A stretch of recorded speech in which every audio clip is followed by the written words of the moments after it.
Indo-British advanced pain clinic నొప్పి మాయం surgery దూరం. For appointments 9155515563.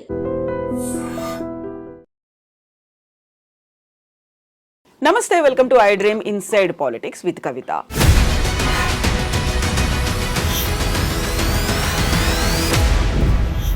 తెలంగాణలో కాంగ్రెస్ సర్కార్ ఏర్పడి 1 year కంప్లీట్ అవుతున్న నేపథ్యంలో ప్రజాపాలన ప్రజా విజయోత్సవాలను జరుపుకుంటోంది తెలంగాణ రాష్ట్ర ప్రభుత్వం. ఇందులో భాగంగా December 9th సరికొత్తగా తెలంగాణ తల్లి విగ్రహాన్ని కూడా ఏర్పాటు చేయబోతున్నారు. సంబరాలు ఒకవైపు ఉంటే మరోవైపు అరెస్టులు ఆందోళనలు ఎందుకు జరుగుతున్నాయి, విపక్ష లీడర్లని ఎందుకని అక్రమంగా అరెస్ట్ చేస్తున్నారనే వాదనలు వినిపిస్తున్నాయి. మనతో పాటుగా ఉన్నారు BRS senior leader Karne Prabhakar గారు. ప్రభాకర్ గారు నమస్కారం అండి. సో 1 year కంప్లీట్ అయిపోయింది, సెలబ్రేషన్స్ అనేవి జరుగుతున్నాయి. మీ దగ్గర నుంచి ముందు నుంచి ఒకే ఒక క్వశ్చన్ వస్తుంది, ఏం చేశారని సెలబ్రేషన్స్ అనేది. వెరీ రీసెంట్గా జరుగుతున్నటువంటి డెవలప్మెంట్స్ని వీటిని చూస్తుంటే ఏమనిపిస్తుంది మీకు? నిజమే కదా, మేము అంటున్నటువంటి మాట రేవంత్ రెడ్డి గారి నోటి నుంచి వచ్చినట్టు మాట కూడా అది. సరిగ్గా 3 రోజుల క్రితం తన ప్రసంగంలో ఎక్కడో ఆయన అన్నటువంటి మాట, మీరు 10 సంవత్సరాలు పరిపాలించారు, మేము సంవత్సరం మాత్రమే చేసినాం, సంవత్సరంలో ఏం జరిగిందని చెప్పేసి ఏం జరగాలని చెప్పేసి మీరు మమ్మల్ని విమర్శిస్తున్నారు, సంవత్సరం సమయం సరిపోతుందా అని తన ఉపన్యాసంలో మాట్లాడినారు. నిజానికి మేము కూడా సంవత్సరంలోనే ఏదో జరిగిపోతుందని మేము కూడా ఏమి ఎక్స్పెక్ట్ చేసింది కాదు, ముందు నుంచి కూడా, ఈ రోజే కాదు, ముందు నుంచి కూడా. 10 సంవత్సరాల వ్యవధి అనేది ఒకవైపు అయితే, సంవత్సరము నిజానికి ఆయన సరిగ్గా చేసుకొని ఉంటే కొన్ని పాత స్కీమ్స్ ఏవైతే ఉన్నాయో మా ప్రభుత్వంలో ఉన్నటువంటివి, అది ప్రజలకు మంచి అనిపిస్తే, అది ప్రజలకు ఉపయోగపడుతుంది అనుకుంటే అవి కొనసాగించి ఉంటే బాగుండేది. చాలా వాటిని కటింగ్ పెట్టి కొత్త వాటిని తేకుండా ఉండేసరికి మా వైపు నుంచి వెళ్ళి మేము డెఫినెట్గా మాట్లాడుతూ ఉన్నాం. ముఖ్యంగా మేము మాట్లాడుతున్నటువంటి, మాది ఆరోపణ అని అనుకున్నా లేదు మాది విమర్శ అనుకున్నా, మేము మాట్లాడుతుంది ఒకటి, నిజాయితీకి ఒక మాట అంటున్నాం. మా ప్రభుత్వం వచ్చిన వెంటనే అని పదే వాళ్ళ ఉపన్యాసాలు చెప్పినారు. మా ప్రభుత్వం వచ్చిన వెంటనే 6 గ్యారంటీలు అమలు చేస్తాం. ఈ 6 గ్యారంటీలు అంటూనే దాదాపు 420 హామీలు ఇవ్వడం జరిగింది. 420 హామీలు సరే సమయానుకూలంగా చేస్తారనుకుందాం, కానీ చాలా టాప్ ప్రయారిటీలో ఉన్నటువంటి 6 గ్యారంటీలు మా ప్రభుత్వం వచ్చిన వెంటనే అని మాట్లాడినటువంటి వాళ్ళు కాబట్టి, ఇంకోటి డేట్లతో సహా ఆయన ఫిక్స్ చేసుకున్నాడు. December 9 మొదటి సంతకం అని ఆయనే ఇష్టం వచ్చినట్టుగా మాట్లాడినాడు. సోనియా గాంధీ జన్మదినం అని ఇట్లా మాట్లాడుకుంటూ వచ్చాను. సో మేము అంటున్నది కూడా నువ్వు అన్నటువంటి మాటనే కదా అని గుర్తు చేస్తా ఉన్నాం. మేము నిజానికి మాకేం తొందర లేదు, మాకు తొందర ఉంటే అమాయకత్వం అవుతుంది, నిజానికి కొద్దిగా అతిగా మాట్లాడినట్టు కూడా అవుతుంది. డెఫినెట్గా అతనికి 5 సంవత్సరాల మ్యాండేటరీ ఇచ్చినారు. ఆ 5 సంవత్సరాల మ్యాండేటరీలో చేయాల్సినటువంటి పనులు చేయాలి, కానీ అతనిచ్చినటువంటి సమయమే, అతనిచ్చినటువంటి హామీనే ఎందుకు నెరవేర్చట్లేదు అని మాట మాత్రం మాట్లాడుతున్నాం మేము. కాబట్టి మా విమర్శ ప్రజలకు సంబంధించిన విమర్శ, మా పార్టీకి సంబంధించిన విమర్శ కాదు. డెఫినెట్గా మమ్మల్ని ప్రతిపక్షంలో కూర్చోపెట్టినారు. ప్రతిపక్షంలో కూర్చోపెట్టినప్పుడు ప్రతిపక్ష పాత్ర వహించాలి కాబట్టి ప్రతిపక్ష నాయకులుగా మేము క్వశ్చన్ చేస్తూ ఉన్నాం. అది టైమ్లీ, మేము ఆ సమయానికి అనుగుణంగానే మాట్లాడుతున్నాం తప్ప అసందర్భంగా మేము మాట్లాడటం లేదు. ఇవాళ మీరు అన్నట్టుగా విజయోత్సవాలు అంటున్నారు సంవత్సరం. నిజానికి ఈ సంవత్సర కాలంలో వాళ్ళు చేసినటువంటి విజయాలు జరుపుకునేటువంటి ఒకే ఒక కార్యక్రమం ఏదైనా ఉందంటే మహిళలకు ఫ్రీ బస్సు తప్ప.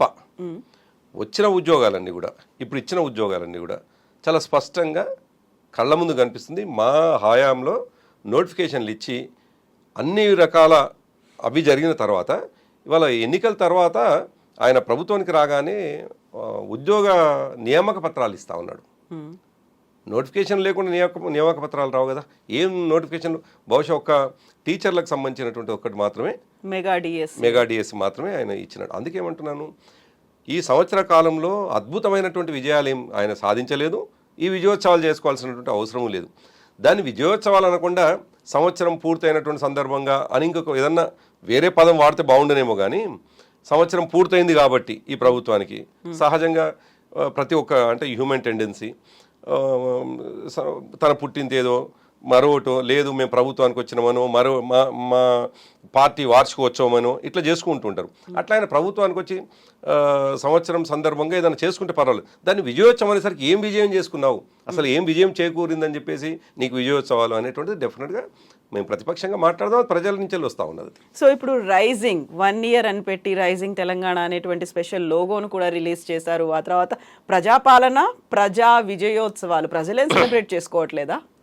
అంటే కవిత గారు ఇప్పుడు లోగో చేసిన అది రైజింగ్ అనేటువంటి మాట తన మాటల్లో కనిపించిన అసలు చేతల్లో తెలంగాణ ఎట్లుంది అనేటువంటిది మెయిన్.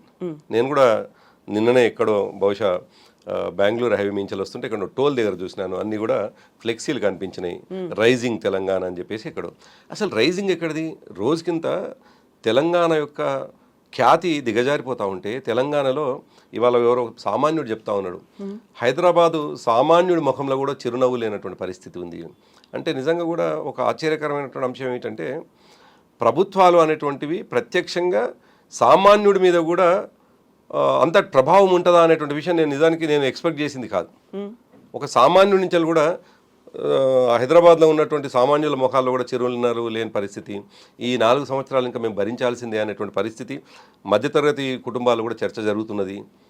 సరే ఎందుకు చేసినాము, ఎందుకు ఓటేసినాము, ఆశపడి ఓటేసినామా, ఎక్కువ ఇస్తారనే దాంతో ఓటేసినామా తెలియదు, కానీ నష్టపోయినాం అన్నటువంటి భావన ఉంది అని ఇవాళ సామాన్యుడి నుంచి వస్తున్నటువంటి సందర్భంలో ఇంకా రైజింగ్ ఎక్కడిది తెలంగాణ?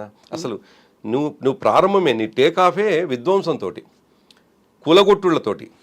ఏది చూసినా ప్రొద్దున లేవగానే టీవీ చూస్తే టీవీలో ఏదో ఇల్లును కూలగొట్టడమో ఇంకో కట్టడాన్ని కూలగొట్టడంతో నీ ప్రారంభమైంది నీ పరిపాలన. దాంతోపాటు దాని కొనసాగింపు. సరే అది ఇల్లీగల్ ఇష్యూస్ని ఎక్కడన్నా నువ్వు సరిచేయడానికి ఒక ప్రయత్నం చేస్తే పర్వాలేదు. చివరికి ముఖ్యమంత్రిగా నువ్వే అంటున్నటువంటి మాట ఏమిటంటే ఇవాళ గతంలో ఉన్నటువంటి 10 సంవత్సరాల ప్రభుత్వంలో జరిగిన ఏ దాన్ని కూడా ఆ ఉనికే లేకుండా చేస్తానని ఆయన మాట్లాడుతూ ఉన్నాడు. అసలు ఎట్లా సరి అవుతుంది, ఎట్లా రైజింగ్ అవుతుంది, ఎట్లా పాజిటివ్గా మనం ప్రజలు చూడాలి? పాజిటివ్నెస్ ఏమిటంటే గత ప్రభుత్వంలో ఆ 10 సంవత్సరాలు ఏదైనా మంచి జరిగి ఉంటే దాన్ని కొనసాగించి కొత్తది నువ్వు తీసుకొస్తే పర్వాలేదు. పాత విషయాన్ని అన్నింటిని కూడా నేను చెరిపేస్తా అనేటువంటి మాట మాట్లాడమే ఒక ఏమంటారు నెగిటివ్ అంశం. అది ఓ డిస్ట్రక్టివ్ ఇష్యూని ఆయన చేతులు ఎత్తుకున్నాడు. అది తప్పు అనేటువంటి మాట అంటున్నాను. నువ్వు పాజిటివ్ లైన్లో ప్రజల్ని తీసుకోపో, తెలంగాణని పాజిటివ్ లైన్లో ఇన్వెస్టర్స్ ఎవరైనా రావాలి, ఎవరైనా పెట్టుబడిదారులు హైదరాబాద్లో పెడితే సేఫ్ డెస్టినీ అని చెప్పేసి వాళ్ళకి అనిపించాలి. అసలు సేఫ్ డెస్టినీ కాదు, ఇప్పుడు హైదరాబాద్ నుంచి వెళ్ళి ఉన్నటువంటి పెట్టుబడిదారులు బెంగళూరుకు బాంబేకి వెళ్ళిపోతా ఉన్నారు. ఇటువంటి పరిస్థితి ఇంకా రైజింగ్ ఎక్కడిది? అయితే పర్ క్యాపిటా నిజానికి మనం గతంలో ఒకసారి చూసినట్లయితే పర్ క్యాపిటా ఇన్కమ్ 1,23,000 1,24,000 ఉండే ప్రభుత్వం వచ్చే కంటే ముందు, 2014 కంటే ముందు. మా ప్రభుత్వం వచ్చినాక 3,54,000 రూపాయలు పర్ క్యాపిటా. అది ఇవాళ ఉందా? అదే పరిస్థితి ఉందా? లేదు కదా. అందుకేమంటున్నాను, ఈ ప్రభుత్వం చేయాల్సినటువంటి పనులు చేయకుండా రాజకీయపరమైనటువంటి ఆరోపణలు చేసి నీ మనసులో ఉన్నదంతా కూడా కక్షతో గతాన్ని చెరిపేయాలని ప్రయత్నం చేయడం అనేటువంటిది అది మూర్ఖత్వంగా ప్రజలకు కనిపిస్తుంది. అందుకే రైజింగ్ కాదు, ఇదంతా డిజాస్టర్ వైపు పోతా ఉంది రాష్ట్రం అనేటువంటి కనిపిస్తూ ఉంది. సో డిజాస్టరు, డిస్ట్రక్షన్స్ ఇట్లాంటివన్నీ మీరు అంటున్నప్పటికీ కూడా ఒక మాట కేసీఆర్ కూడా చెప్పారు, ప్రజలు ఏం కోల్పోయారో ఈ 1 yearలో తెలుసుకున్నారని. బట్ సీఎం రేవంత్ రెడ్డి మాత్రం చాలా క్లియర్గా ఒక మాట చెప్తున్నారు, ప్రజలేం కోల్పోలేదు, కేసీఆర్ ఇంట్లో 4 మాత్రం ఉద్యోగాలు కోల్పోయారు అనే ఒక మాట మాత్రమే చెప్తున్నారు. ప్రజలకి కావాల్సిందంతా అందుతుంది అనేటువంటి భావన మంత్రివర్గం కూడా అదే పదే చెప్తోంది కదా. డెఫినెట్గా మంత్రివర్గంలో ఉన్న వాళ్ళు, ముఖ్యమంత్రి ఎవరికి వాళ్ళు తమ భుజాలని తమే తడుకోవడం తప్పేం కాదు, మేమేం తప్పు కూడా. కానీ ఆచరణలో ఏం కనిపిస్తూ ఉంది, అందుకుంటున్నటువంటి ప్రజలు ఎట్లా ఫీల్ అవుతున్నారు అనేటువంటిది ముఖ్యమైనటువంటి అంశం. ఇవాళ ప్రజలు ఈ రియల్ ఎస్టేట్ ఏముంది అసలు హైదరాబాద్లో, అదేవిధంగా ఇండస్ట్రియలిస్టులు ఏ పరిస్థితిలో ఉన్నారు, ఏదైనా పెట్టుబడి పెడదామనంటే రిటర్న్స్ వస్తాయా లేవా అనేటువంటి ఒక మీమాంస మధ్య తెలంగాణ ఉన్నది. ఇవాళ మంత్రులుగా కొనసాగుతూ ఉన్నారు కాబట్టి నేను చాలా గొప్పగానే అని అంటారు. మేము గొప్పగా లేమంటే మరుక్షణం ఆయన మంత్రి పదవిలో ఉండడు, ముఖ్యమంత్రి కాబట్టి నేను చాలా గొప్పగానే చేస్తున్నాను. అసలు గొప్ప అనేది ఆచరణలో ఏమవుపడుతుంది? ఇప్పుడు కళ్ళ ముందు కనిపిస్తున్నటువంటి అనేక అంశాలు కనిపిస్తుండగా ప్రతిది కూడా మేము దీన్ని తురిపేస్తాం, దాన్ని చెడిపేస్తాం, ముఖ్యమంత్రి స్థాయిలో ఉన్నటువంటి మనిషి మెడకు పేగులేసుకుంటాను, ఊరేగుతాను, ఇవి మాట్లాడుతుంటే సామాన్యుడు అభద్రత వైపు నెట్టివేయబడుతుంది తప్ప సామాన్యుడిలో అసలు ఈ రాష్ట్రంలో మా మనుగడ ఉంటుందా, అసలు మేము ఆర్థికంగా మా పరిస్థితులు ఏందనే ఒక భయం ఉన్నటువంటి పరిస్థితిలో ముఖ్యమంత్రి మంత్రులు వాళ్ళు పాజిటివ్గా మాట్లాడుకుంటే నేనేం వాళ్ళని తప్పు పట్టట్లేదు, కానీ ఆచరణలో మాత్రం అది కనిపించట్లేదు అని ప్రజల నుంచి వస్తున్నటువంటి మాట. సో ప్రజల కోసం ఏం చేశారు అనుకున్నప్పుడు, అన్నిటిని తుడిపేస్తున్నారు చెరిపేస్తున్నారు అనుకున్నప్పుడు, రాచరిక పోకడలు నియంతృత్వం ఏదైతే ఉందో దాన్ని చెరిపేస్తున్నాం, ప్రజల కోసం ప్రజాపాలన. అందువల్లే ఇప్పుడు December 9th తెలంగాణ తల్లి విగ్రహాన్ని కూడా మారుస్తున్నారు. సోనియా గాంధీ తెలంగాణని ఇచ్చింది కాబట్టి అదే రోజున సరికొత్తగా విగ్రహాన్ని ఆవిష్కరణ. దానికి కూడా ప్రధాన కారణం రాచరిక పోకళ్ళు, కిరీటాలు పెట్టుకుని ఆభరణాలు పెట్టుకుని తెలంగాణకి ఏమాత్రం సంబంధం లేనట్టుగా ఉండేటువంటి తెలంగాణ తల్లిని టీఆర్ఎస్ రాష్ట్ర ప్రభుత్వం ఇప్పుడు ప్రతిష్ఠించింది కాబట్టి. అంటే చరిత్ర తెలియనటువంటి వాళ్ళు, కనీసం మన ఇంటిటి ఏందో తెలియనటువంటి వాళ్ళు, తెలంగాణ ఉద్యమంలో ఉండనటువంటి వాళ్ళు, అసలు తెలంగాణ ఎందుకు కావాలో కోరుకోనటువంటి వాళ్ళు చేసే పిచ్చి చర్యలు ఇవి. నిజానికి రాచరికపు పోకడలని వ్యతిరేకిస్తాం అనడాన్ని నేను కూడా సమర్థిస్తాను. కానీ అసలు రాచరికాన్ని ఎక్కడ ఏలెత్తి చూపిస్తారు, అసలు రాచరికం అనేది ఎక్కడ ఉంది అనేటువంటి మాట. మనం గతంలో అందశ్రీ గారి పాఠం చూసినట్లయితే జయ జయ తెలంగాణలో అనేక విషయాలు రాచరికానికి సంబంధించినటువంటి కాకతీయుల విషయము, గోల్కొండ నవాబుల విషయము, అనేక విషయాలు ప్రస్తావనకు వచ్చినాయి. నువ్వు రాచరికము అని అంటే గొంగట్లో కూర్చొని అన్నం తిన్నట్టుగా వెంట్రుకలు ఎందుకు వచ్చి నేను మాట్లాడినట్టుగా ఉంటుంది. ఎందుకంటే నువ్వు ఎత్తుకున్నటువంటి అంశము చాలా స్పష్టంగా ఆనాడు లోగో విషయంలో కానీ, అసలు కాకతీయులకు సంబంధించినటువంటి కళాతోరణం అనేటువంటిది తెలంగాణ వైభవం. అది తెలంగాణలో పరాక్రమానికి నిలువెత్తు నిదర్శనం కాకతీయుల పరాక్రమం. అసలు గోల్కొండ నవాబులను కూడా మనం చూస్తే, సరే గోల్కొండ నవాబులు కాలక్రమేణా వ్యక్తులుగా తప్పులు చేయొచ్చు, కానీ నాగరికతకు నిజానికి హైదరాబాద్ ఎట్లుండాలి, హైదరాబాద్ని ఇవాళ వాళ్ళు ఎక్కడైతే హైదరాబాద్ని ముగ్గుపోసి హైదరాబాద్ నగరంగా చేసినటువంటి దాంట్లోనే మనం ఇవాళ కొత్త నగరం మేము ఏర్పాటు చేసుకోలే. డెఫినెట్గా మన వెనుక మన ఎంటిటీ ఏంటి అనేటువంటి డెఫినెట్గా ఉంటుంది. దాన్ని రాచరికం నువ్వు అనుకొని మూర్ఖంగా మొత్తం కులగొట్టేస్తుంటేనే అమాయకత్వం అవుతుంది. దాని కొనసాగింపగానే ఇప్పుడు మీరు చెప్పినట్టుగా గతంలోనే ఇటువంటి చేసి దెబ్బతిన్నారు వాళ్ళు. రాచరిక పోగడలు అని చెప్పేసి నమూనాని ఏది మన రాష్ట్ర చిహ్నాన్ని మార్చడం కానీ, గేయాల్లో ఉన్నటువంటి పదాలను మార్చే ప్రయత్నం చేయడం కానీ ఆనాడే దెబ్బతిన్నారు. మళ్ళీ వాళ్ళ తెలంగాణ తల్లి విషయానికి వచ్చినప్పుడు నిజానికి మీరు అన్నట్టుగా అసలు తెలంగాణ తల్లి అనేటువంటిది వాళ్ళు ఏమనుకుంటున్నారు, అసలు తెలంగాణ తల్లిని ఏ విధంగా చూస్తుంటారు. ఇవాళ కన్నడ మాత కావచ్చు, తెలుగు తల్లి కావచ్చు, ఈ దేశంలో ఉన్నటువంటి మిగతా రాష్ట్రాల్లో ఆ రాష్ట్రాలు తల్లులుగా పిలుచుకోబడుతున్నటువంటి ఆకారాలు ఏవైతున్నాయో అసలు ఎక్కడి నుంచి వచ్చినాయి అవి, అసలు ఎందుకు, అసలు ఆ రాష్ట్రానికి తల్లులుగా పిలువబడుతున్నటువంటి ఆ ఆకారాలు ఏమిటి అనేటువంటి విషయం కనీసం పరిజ్ఞానం ఉండి మాట్లాడుతున్నా నాకు అర్థం కావట్లేదు. నిజానికి మనం తెలంగాణ తల్లిని ఎందుకు తీసుకొచ్చినాము 2009 తర్వాత అనేటువంటి విషయాన్ని వాళ్ళు మూమెంట్లో ఉంటే తెలిసేది. కేసీఆర్ గారి గుర్తు కాదు, నిజానికి కేసీఆర్ గారు తయారు చేసినటువంటి ఆకారం కాదు తెలంగాణ తల్లి. ఆనాడు చరిత్రకారుడు బిఎస్ రాములు గారు ఆయన రూపొందించినటువంటి ఒక విగ్రహం మీకు తెలుసు, మీరు కూడా ఆనాడు ఉన్నారు, మీరు కూడా చూసినారు. అసలు ఆ తెలంగాణ తల్లిలో చూడాల్సిన అంశాలు ఏమిటి అని, తెలుగు తల్లి ఏమిటి, అసలు ఒక భావన మాత్రమే. తెలుగు తల్లి ఉంటుందా? భారతమాత ఎవరు? ఒక భావన మాత్రమే. భారతదేశంలో ఉన్నటువంటి అన్ని రకాల ఆ పాటలు మనకు గేయంలో కానీ భారతమాతలో కానీ కనిపించేది ఏంటంటే ఈ దేశం అన్ని రకాల సంపదలు కలిగింది, ఈ దేశం అన్ని రకాల కల్చర్ కలిగింది, ఈ దేశం అన్ని రకాల సంస్కృతులు సాంప్రదాయాల్ని కొనసాగిస్తున్నది అని చెప్పడానికి ఒక ప్రతీక తల్లి. అది భారతమాత కావచ్చు, భారతమాత కావచ్చు, తెలంగాణ తల్లి కావచ్చు, తెలుగు తల్లి కావచ్చు, కన్నడ మాత కావచ్చు, ఎవరైనా తమ ప్రాంతానికి సంబంధించినటువంటి ఒక గుర్తు. దాని కొనసాగింపుగానే తెలంగాణ తల్లి అనేటువంటి మనం భావనను తీసుకొచ్చినాం. తెలుగు తల్లి నుండి ఆనాడు వ్యతిరేకించింది ఎందుకు? నిజానికి ఆనాడు మన ప్రభుత్వంలో లేం. ప్రభుత్వంలో ఉండి ప్రభుత్వం వాళ్ళు అంటున్నట్టుకు అది రాచరికపు టీఆర్ఎస్ చెప్పిందే శాసనం అనేటువంటి మాట ఏం కాదు ఆనాడు. ఆనాడు మేము ప్రతిపక్షంలో ఉన్నాం, ఒక ఉద్యమ పార్టీగా ఉన్నాం. ఉద్యమ పార్టీగా ఉన్నటువంటి విషయాన్ని ప్రజలందరూ కూడా అర్థం చేయించి ఎందుకు మనకు తెలంగాణ తల్లి కావాలి, తెలుగు తల్లిలో మనం ఏం చూడటం లేదు, తెలుగు తల్లిలో మనం ఎందుకు కనెక్ట్ కావటం లేదు, ఏం మిస్ అవుతా ఉన్నాం మనం అనేటువంటి విషయం అర్థం చేసుకొని తెలంగాణ తల్లి మన ప్రాంతపు ఒక ఎంటిటీ. తెలంగాణలో నదులున్నాయి, తెలంగాణ నదుల ద్వారా పచ్చటి పంటలు పండేటువంటి అవకాశం ఉన్నది, తెలంగాణలో సంపద ఉన్నది, ఆ సంపద ద్వారా ఉన్నతికి అవకాశం ఉన్నది, ఆర్థికంగా ఎదిగేటువంటి అవకాశం ఉన్నది. తెలంగాణలో ఒక సంస్కృతి ఉన్నది. బతుకమ్మ, బోనాలు ఇవన్నీ కూడా పండగలు ఉన్నాయి. కాబట్టి ఇవన్నీ కలిపి కనిపించేది మనకు తెలంగాణ తల్లి. తెలంగాణ తల్లి కిరీటం అనగానే అది రాచరికపు అంశం కాదు, తెలంగాణ ప్రాంతపు అంత ఉన్నతంగా ఉంది అని చెప్పడానికి. తెలంగాణ ప్రాంతం అంటేనే కిరీటం అనేటువంటిది అది దర్పం, ఒక మకుటంగా ఉంటుంది. ఒక దర్పం లాగా ఫీల్ కావాలి. అంటే చూడగానే ఒక చాలా తెలంగాణది పేదరికంతో ఉన్నటువంటిది కాదు, ఒక rich and grandeur. Exactly. Telangana రాష్ట్రం కోసం కొట్లాడిన నాడే తెలంగాణ తల్లి ఇంత ఉన్నతంగా ఉంది అని చెప్పినటువంటి వాళ్ళం. తెలంగాణ వచ్చిన తర్వాత ఇంకా ఉన్నతంగా చూపించాలి. ఎందుకనంటే నువ్వు పరిపాలకుడు కూడా నువ్వు తెలంగాణ ప్రాంతాన్ని గొప్పగా చూపించాలి. గొప్పగా చూపించాలి అని అంటే తెలంగాణ ఈ ప్రాంతపు చిహ్నమైనటువంటి లేదు ఈ ప్రాంతపు గుర్తుగా మనం పిలుచుకుంటున్నటువంటి భావనగా పిలుచుకుంటున్నటువంటి తెలంగాణ తల్లిని గొప్పగా చూపిస్తావా, పేదరికంగా చూపిస్తావా? విగ్రహం చూడడంతో తెలంగాణ ప్రాంతం చాలా ఉన్నతంగా ఉంది, తెలంగాణ ప్రాంతం సుసంపన్నంగా ఉంది, తెలంగాణ ప్రాంతం అన్ని సంస్కృతితో నిండి ఉన్నది అని కనిపించాల్సింది. ఇది తెలంగాణ తల్లి భావన, ఇది తెలంగాణ ప్రాంతపు ప్రతీక. ఇవన్నీ పెట్టేసి నీ పిచ్చి ఆలోచనలతోటి చేతి గుర్తును పెడతాను, కాంగ్రెస్ తల్లిని ఆవిష్కరిస్తాను, అసలు ఎక్కడ పోతా ఉన్నావు నువ్వు? చెరిపేస్తా ఎంటిటీ అని అన్నప్పుడు మీరు ఇంతకుముందు అన్నట్టుగా రాచరికపు అనేటువంటి మాటని, అసలు రాచరికమే లేదు, ఉన్నటువంటి కొనసాగింపు ఏదైనా.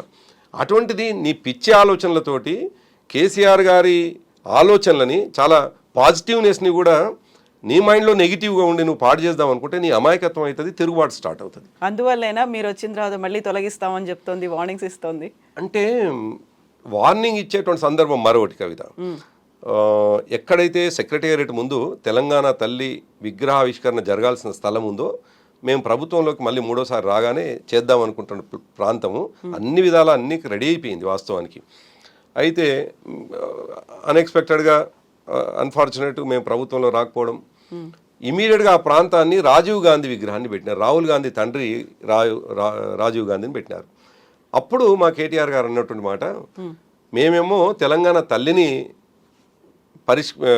ప్రతిష్ఠించుకుందాం అనుకుంటున్నాం, మీరేమో రాహుల్ గాంధీ తండ్రిని ప్రతిష్ఠిస్తూ ఉన్నారు, కాబట్టి మళ్ళీ తెలంగాణలో బీఆర్ఎస్ఏ వస్తుంది, రాహుల్ గాంధీ తండ్రిని మాత్రం తీసేస్తాం, తెలంగాణ తల్లిని ప్రతిష్ఠించుకుంటాం అనేటువంటి మాట అన్నారు.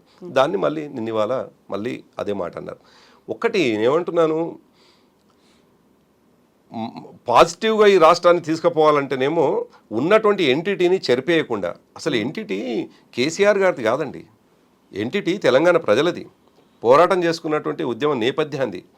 తెలంగాణలో అనేక 69 నుంచి మొదలుకొని మెర్జర్ నుంచి మొదలుకొని మొన్నటిదాకా కొనసాగినటువంటి అనేక పోరాటాల ఫలితంగా వచ్చినటువంటి చేసినటువంటి మనం అనుభవించినటువంటి అనేక అంశాలని దగ్గర చేసుకుంటే వచ్చినటువంటివి ఇవి. అటువంటిది ఒక్క పూటలో ఇవన్నీ చేర్పేస్తామని మాట్లాడుతున్నటువంటి అమాయకత్వమా లేదు మూర్ఖత్వమా? మూర్ఖత్వానికి పరాకాష్ఠన రేవంత్ రెడ్డి గారు, లేక అసలు ఆయనకు మూమెంట్ అనేటువంటిది మూమెంట్లో భాగస్వామ్యం కాకపోవడమే, దాని యొక్క చరిత్ర తెలియకపోవడమే కారణమై ఉంటుందా అని అనిపిస్తుంది. తుగ్లక్లాగా అనిపిస్తూ ఉన్నాడు ఎందుకు రేవంత్ రెడ్డి ఆలోచన విధానం చూస్తూ ఉంటే. తుగ్లక్ ఇట్లా గతంలో ఢిల్లీ నుంచి వెళ్ళి రాజధానిని మార్చి మరో ప్రాంతానికి తీసుకొని పోయి నాణాలను మార్చి మరోటి చేసి, అంటే అవన్నీ కూడా అసంబంధంగా ఉండి తర్వాత మళ్ళీ మార్చుకోవడం, ఇవన్నీ పిచ్చి పనులు చేసినాడు తుగ్లక్. సేమ్ రేవంత్ రెడ్డి నాకు తుగ్లక్ ప్రతిరూపంగా అనిపిస్తూ ఉన్నాడు. తుగ్లక్లో ఉన్నటువంటి లక్షణాలన్నీ కూడా రేవంత్ రెడ్డిలో చాలా స్పష్టంగా కనిపిస్తూ ఉన్నాయి. ఎవరు ఈ పని చేయరు కవిత గారు, ఎవరు చేస్తారు అంటే నిజానికి చేయాల్సినది ఏంది, 10 సంవత్సరాలు మనం ఏ విధంగా ఆర్థికంగా అభివృద్ధి చెందినాం అనేటువంటి విషయాన్ని దాని కొనసాగింపు ఇంకా నువ్వు బెటర్గా ఏం చేస్తావో ఆలోచించుకో. ఈ రాష్ట్రానికి కొత్తగా ఏం నిధులు తీసుకురాగలుగుతున్నావు, ఈ రాష్ట్రానికి ఏం ఇండస్ట్రీస్ తీసుకొస్తా ఉన్నావు, ఇది ఆలోచన చేయకుండా ఫార్మా సిటీ అంటే లేదు, కేసీఆర్ గారు ఫార్మా సిటీ అన్నారు కాబట్టి నేను 4th సిటీ అంటాను, కేసీఆర్ గారు టీఎస్ అన్నారు కాబట్టి నేను టీజీ అంటాను, కేసీఆర్ గారు ఆనాడు తెలంగాణ తల్లిని ఉద్యమంలో ప్రతిష్ఠింపజేస్తే తెలంగాణ తల్లిని తీసేసి నేను కాంగ్రెస్ మాతను పెడతానని చెప్పేసి అంటాను. ఇదా నువ్వు పరిపాలన? అసలు ఇదా ప్రజలు ప్రతిపక్షంలో ఉన్నారు కాబట్టి ప్రతిదానికి విమర్శలే ప్రధానంగా చేసుకున్నారు. చేస్తున్నటువంటి నిర్వచనాలు కూడా మీకు తగ్గట్టుగా మీరు చేసుకున్నట్టు అనిపిస్తోందా? ఇందులో ప్రధానంగా రేవంత్ రెడ్డి అన్నటువంటి ఒక మాట, December 9 ప్రకటన వచ్చిందే సోనియా గాంధీ ఇచ్చినటువంటి ఒక హామీ, ఒక మాట, we are going ahead with formation of Telangana అని చెప్పారు కాబట్టి మనం రుణపడి ఉన్నాము, కాళ్ళు కడిగి నెత్తి మీద చల్లుకున్నా కానీ అది చాలా తక్కువే అవుతుంది అనే ఒక మాట. డిసెంబర్ 9 ప్రకటన గురించి అంత కీలకమైన రోజు కాబట్టే తెలంగాణ తల్లి విగ్రహాన్ని ఆ రోజు ప్రతిష్ఠిస్తున్నాము కొత్తగా అనే మాట కాదంటారా? అంటే మా ఆర్గ్యుమెంట్లో శాస్త్రీయత ఉంది కవిత. మేము మాట్లాడుతుంది ఊరికే అంటే ఒక ప్రాక్టికల్గా మాట్లాడుతూ ఉన్నాం. మేము మాట్లాడేది ప్రతిపక్షం కాబట్టి ప్రతిదీ విమర్శించాలి అని మాట్లాడటం లేదు. తెలంగాణ తల్లి ఇవాళ వీధి వీధిన ఉన్నది. తెలంగాణ తల్లి ప్రతిబింబం ప్రతి ప్రజల మనసులో ఉన్నటువంటిది. తెలంగాణ తల్లి భావన అందరికీ అర్థమైపోయినటువంటిది. తెలంగాణ తల్లిని ఎందుకు పెట్టుకున్నామని ఆనాడు అనేక సందర్భాల్లో ఆంధ్ర ప్రాంతపు నాయకుల చేత అనేక సందర్భాల్లో చర్చలు చేసి విమర్శలు చేసి చివరికి మనం తెలంగాణ తల్లిని ప్రతిష్ఠించుకుందాం. గ్రామ గ్రామాన ప్రతిష్ఠ అయినటువంటి తెలంగాణ తల్లి ప్రజల మనసులో ఉండిపోయినటువంటిది. ఇవాళ మీరు అన్నటువంటిది నేను 100% ఒప్పుకుంటాను. మా కేసీఆర్ గారే గతంలో అసెంబ్లీలో అన్నటువంటి మాట. సోనియా గాంధీ గారు తెలంగాణ ఇచ్చినారు డిసెంబర్ 9 ప్రకటనకు కట్టుబడి ఉండి తర్వాత తెలంగాణ. కానీ డిసెంబర్ 9 ప్రకటన ఎట్లొచ్చిందనేటువంటి నేపథ్యాన్ని మనం డెఫినెట్గా చూడాలి. కేసీఆర్ గారి 11 రోజుల దీక్షలు లేకపోతే ప్రకటన వచ్చేది కాదు. వందల మంది విద్యార్థులు అమరులు కాకపోతే ప్రకటన వచ్చేది కాదు.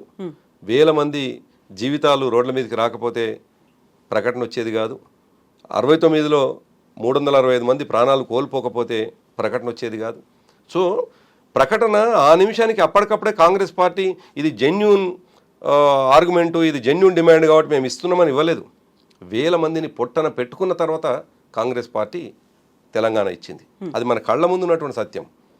అట్లని ఇచ్చినటువంటి వాళ్ళని విశ్వాసం ఘాతకంగా ఉండాలి అని నేను అనటం లేదు. డెఫినెట్గా మనం వాళ్ళ పట్ల కృతజ్ఞతతో ఉండాలి, దాంట్లో అనుమానం ఏం లేదు.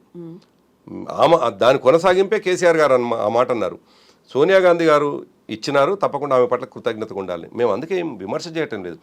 నువ్వు డిసెంబర్ 9 ఆమె జన్మదినం కాబట్టి ఆమె విగ్రహాన్ని ప్రతిష్టాపన చేస్తా అంటున్నావా? అసలు ఏమంటున్నావు?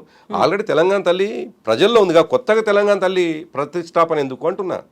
కొత్తగా ఆకారంలో మార్పు రావాల్సినటువంటి అవసరం ఉంది ఏమంటున్నా? ఇంతకుముందే నేను ప్రస్తావించినట్టుగా తెలంగాణ తల్లి దేనికి ప్రతీక అనేటువంటి విషయం ప్రజల్లో ఉన్నటువంటిది. సంస్కృతి సాంప్రదాయాలకు సంబంధించింది, సంపదకు సంబంధించినటువంటి అన్ని రకాల అభ్యున్నయని చెప్పడానికి కనిపించగానే గొప్పగా మొక్కేటువంటి అవకాశం ఉండేటువంటి విగ్రహాన్ని ప్రతిష్టాపన చేస్తే నువ్వు మార్చి కాంగ్రెస్ పార్టీ గుర్తుని ప్రతిష్ఠిస్తే ప్రజలు ఎట్లా ఊరుకుంటారు?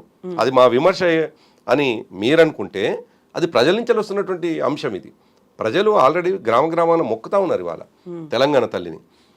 ఇవాళ నువ్వు చేస్తున్నది ఏంది? సెక్రటేరియట్లో కాంగ్రెస్ తల్లిని పెట్టి మళ్ళీ గ్రామ గ్రామానికి కాంగ్రెస్ తల్లిని పంపించాలని ఒక ప్రయత్నమే కదా. నిజానికి తెలంగాణ తల్లిలో ఎక్కడ కూడా ఒక పార్టీకి సంబంధించినటువంటి అంశం కానీ ఎంటిటీ కానీ ఓ పార్టీకి సంబంధించినటువంటి ప్రస్తావన వచ్చేటువంటి అంశం కానీ ఎక్కడ కనిపించదు. అద్భుతంగా కనిపిస్తుంది. భారతమాత ఎట్లయితే అనుకుంటామో, కన్నడ మాతను ఎట్లా చూస్తామో, అదేవిధంగా తెలుగు తల్లిని ఎట్లయితే చూస్తామో అట్లా తెలంగాణ తల్లిలో అంత అద్భుతమైనటువంటి అది కనిపిస్తుంది. అటువంటిది నువ్వు చేస్తున్నది ఇవాళ నిజంకి అది నిజమా కాదా తెలీదు, మనకు రేపో ఎల్లుండో తెలుస్తుంది. ఒకవేళ అదే నిజమైతే మాత్రం తుగ్లక్ అనాల్సిందే. మేము విమర్శిస్తున్నది మేము బీఆర్ఎస్ పార్టీకి విమర్శించడం లేదు. నువ్వు చేస్తున్న తప్పులని ఎత్తి చూపించడానికి ఒక రాజకీయ పార్టీగా ప్రతిపక్షంగా మేము ఒక కన్స్ట్రక్టివ్ లైన్లో విమర్శిస్తూ ఉన్నాం తప్ప మరొకటి కాదు. సో మీరు చెప్పిన దాన్ని బట్టి చూస్తే బీఆర్ఎస్ వెరీ రీసెంట్గా నవంబర్ 29న దీక్షా దివస్గా సెలబ్రేట్ చేసుకుంది. మీరు చెప్పే క్రొనాలజీ నవంబర్ 29, ఆ తర్వాత డిసెంబర్ 9, ఆ తర్వాత జూన్ 2 అనేది. దీంట్లో దేనికి హై ప్రయారిటీ ఇవ్వాల్సినటువంటి అవసరం ఉంది? దేన్ని మనం మర్చిపోవాలి? ప్రజలు దేన్ని గుర్తుపెట్టుకోవాలంటారు? అంటే ప్రతి ఒక్కదానికి నేపథ్యం ఉంది కదా. ప్రతి దానికి నేపథ్యం లేకుండా ఆ డే రాలేదు. ఒక డే గురించి గుర్తు చేసుకున్నామంటే ఆ డేకు వెనుక చాలా కార్యక్రమాలు జరిగినాయి. ఇప్పుడు 14F అనేటువంటి ఒక అంశం ప్రస్తావనకు వచ్చినప్పుడు తెలంగాణ ఉద్యోగస్తులు చివరికి తెలంగాణ వాళ్ళు కాకుండా పోతారు, ఇది ఫ్రీ జోన్గా ఉంటే తెలంగాణ ఉద్యోగస్తులు అన్యాయం అయిపోతారు అని హైదరాబాద్ ఫ్రీ జోన్కు సంబంధించినటువంటి అంశము తెర మీదకి వచ్చినప్పుడు మాత్రమే కేసీఆర్ గారు 2009 తర్వాత ఇంకా నేను బ్రతికుండగానే ఒకవైపు నేను 9 సంవత్సరాలుగా తెలంగాణ ఉద్యమం చేస్తూ ఉన్నాను, నేను ఉద్యమం చేస్తున్నటువంటి సందర్భంలోనే నీళ్ళ విషయంలో పోరాటం చేస్తున్నా నీళ్లు మలుపుకపోతా ఉన్నారు, నియామకాల విషయంలో నేను పోరాటం చేస్తున్న ఆంధ్ర ప్రాంతానికి నియామకాలు అవుతున్నాయి, చివరికి ఉద్యోగాల విషయంలో కూడా ఇక్కడ ఇబ్బందులు జరుగుతూ ఉన్నాయి. ఇంత ఒకవైపు ఉద్యమం జరుగుతూ ఉంది, మరోవి పనిచేస్తూ ఉన్నారు. కాబట్టి దీనికి నిరసనగా నేను దీక్షకు పోతా అని చెప్పేసి ప్రారంభించినారు నవంబర్ 29. సో ఒక్కరోజుది కాదు, టీఆర్ఎస్ పార్టీ ప్రారంభమైన 8 సంవత్సరాలు 9 సంవత్సరాల తర్వాత అది. కానీ అంతకంటే ముందు కూడా నేపథ్యం ఉంది కదా. 69 నిజానికి 69 కూడా అన్న నేను 56 నుంచేలే అంటా నేను. ముల్కీ నిబంధనలకు వ్యతిరేకంగా ఆనాడు 15 సంవత్సరాలు నిండినటువంటి వాళ్ళు ఈ ప్రాంతంలో ఉంటే వాళ్లకు ముల్కీ సర్టిఫికెట్లు ఇవ్వాల్సినటువంటి ఆనాటి పాలకులు వచ్చిన సంవత్సరానికి ముల్కీ సర్టిఫికెట్లు ఇస్తే ఆనాడే ఉద్యమంలో నాన్ ముల్కీ గో బ్యాక్ అనేటువంటి మూమెంట్ స్టార్ట్ అయింది, ఇవాళ కాదు. అందుకే కేసీఆర్ గారు 2001కి పార్టీ ప్రారంభమైన కంటే ముందే తెలంగాణకు ఒక నేపథ్యం, ఉద్యమానికి ఒక నేపథ్యం ఉన్నది. కాబట్టి ప్రధానికి లింక్ అయితే మీరు చెప్పినటువంటి ఆ డేకు ఉన్నటువంటి ఇంపార్టెన్స్ని ఒకదాని ప్రకారం ఒకటి డెఫినెట్గా చేసుకున్నాం. ఏది ప్రయారిటీ అని చెప్పడం కాదు, అల్టిమేట్గా జూన్ 2 అనేటువంటిదే ఇంపార్టెంట్. దాంట్లో ఏమను, ఎందుకంటే రాష్ట్రం సిద్ధించినది. ఇప్పుడు మాలాంటి వాళ్ళమందరం కూడా మేము ఎటువంటి రాజకీయ ఆపేక్ష లేకుండా, పదవుల ఆపేక్ష లేకుండా ఉద్యమానికి వచ్చినటువంటి వాళ్ళం. ఎందుకు వచ్చినాం అన్నాడు, మా అల్టిమేట్ గోల్ తెలంగాణ అని చెప్పేసి వచ్చినటువంటి. మాకు ఇంపార్టెంట్ ఏమిటి, జూన్ 2 అంటాను. నేను ఎమ్మెల్సీ అయిన రోజో, మరొకరు మంత్రి అయిన రోజో ఆ రోజు ఇంపార్టెంట్ అనను నేను. నా జీవితకాలంలో నా ఇంపార్టెన్స్ ఏంది, నేను ఏ రోజుకు ఇంపార్టెన్స్ ఇస్తాను అంటే ఆ ప్రకటన, ఎగ్జాక్ట్లీ ఆ ప్రకటన వచ్చిన రోజుకు, తర్వాత ప్రకటన కొనసాగింపుగా ఏర్పడ్డటువంటి రాష్ట్రానికి ఇంపార్టెన్స్ ఆ డేట్కి. కానీ దాని నేపథ్యం కూడా చూసుకోవాల్సినటువంటి అవసరం ఉంది. కాబట్టి దీక్షా దివస్ అనేటువంటి 29 లేకపోతే డిసెంబర్ 9 క్వశ్చనే లేదు. డిసెంబర్ 9 అనే ప్రకటన లేకపోతే తెలంగాణ ప్రజల్లో విశ్వాసం కలిగేదే కాదు. ఎందుకంటే డిసెంబర్ 9 ప్రకటన కంటే ముందు మనం అవునన్నా కాదన్నా మనందరం కూడా, మీరు జర్నలిస్ట్గా ఉద్యమంలో ఉన్నారు, మేము ఇక్కడ ఉన్నాం, తెలంగాణ ప్రాంత వాసులుగా మీరు కూడా ఉన్నారు. మన అందరి కోరిక తెలంగాణ రావాలనేటువంటి కోరికని ఎట్లా వచ్చింది అనేటువంటి మాట మాట్లాడితే, డిసెంబర్ 9 ప్రకటన కంటే ముందు నవంబర్ 29 కంటే ముందు జరిగినటువంటి అనేక పరిణామాలు ఉన్నాయి. అందుకే డిసెంబర్ 9 ప్రకటన వచ్చింది. అయితే అప్పటిదాకా అనుమానం ఉండే చాలామందికి, అసలు తెలంగాణ వచ్చేదా, ఇంత బలవంతులైనటువంటి ఆంధ్ర ప్రాంతపు నాయకులు ఉండగా తెలంగాణ ఎట్లా సాధ్యమవుతుంది, ఇవ్వరు, ఇది ఉట్టి కొట్లాటనే. కొందరేమో రాజకీయ కొట్లాట అన్నారు, కొందరేమో మరొకటి కొట్లాట అన్నారు, కొందరేమో ఇది అమాసకు పుట్టింది పున్నానికి పోతుంది అన్నారు, పుగ్గలో పుట్టింది మాగలో పోతుంది అన్నారు. ఇటువంటి మాటలు మాట్లాడినారు. కానీ డిసెంబర్ 9 చిదంబరం గారు మాట్లాడగానే విశ్వాసం అందరికి వచ్చింది, ఒక హోప్ మళ్ళీ కనిపించింది, క్వశ్చన్ లేదు, కొట్లాడితే వస్తుంది అనేది ఆ రోజు కనిపించింది. డిసెంబర్ 9 తర్వాత 24 డిసెంబరు మళ్ళీ తిరిగి ప్రకటన జరగానే అసలు రగిలిపోయినారు, రక్తం మసిలిపోయింది అందరికి. మధ్యలో రాజీనామాలు ఇవన్నీ చూసిన వాళ్ళు, ఎందుకంటే ఆంధ్ర ప్రాంత వాళ్ళేమో ఒకటవుతారు, మనం ఎందుకు కావని చెప్పేసి ఒకటి కావటం, ఇవన్నీ కూడా జరిగింది. తెలంగాణ సమాజం ఒకటైంది.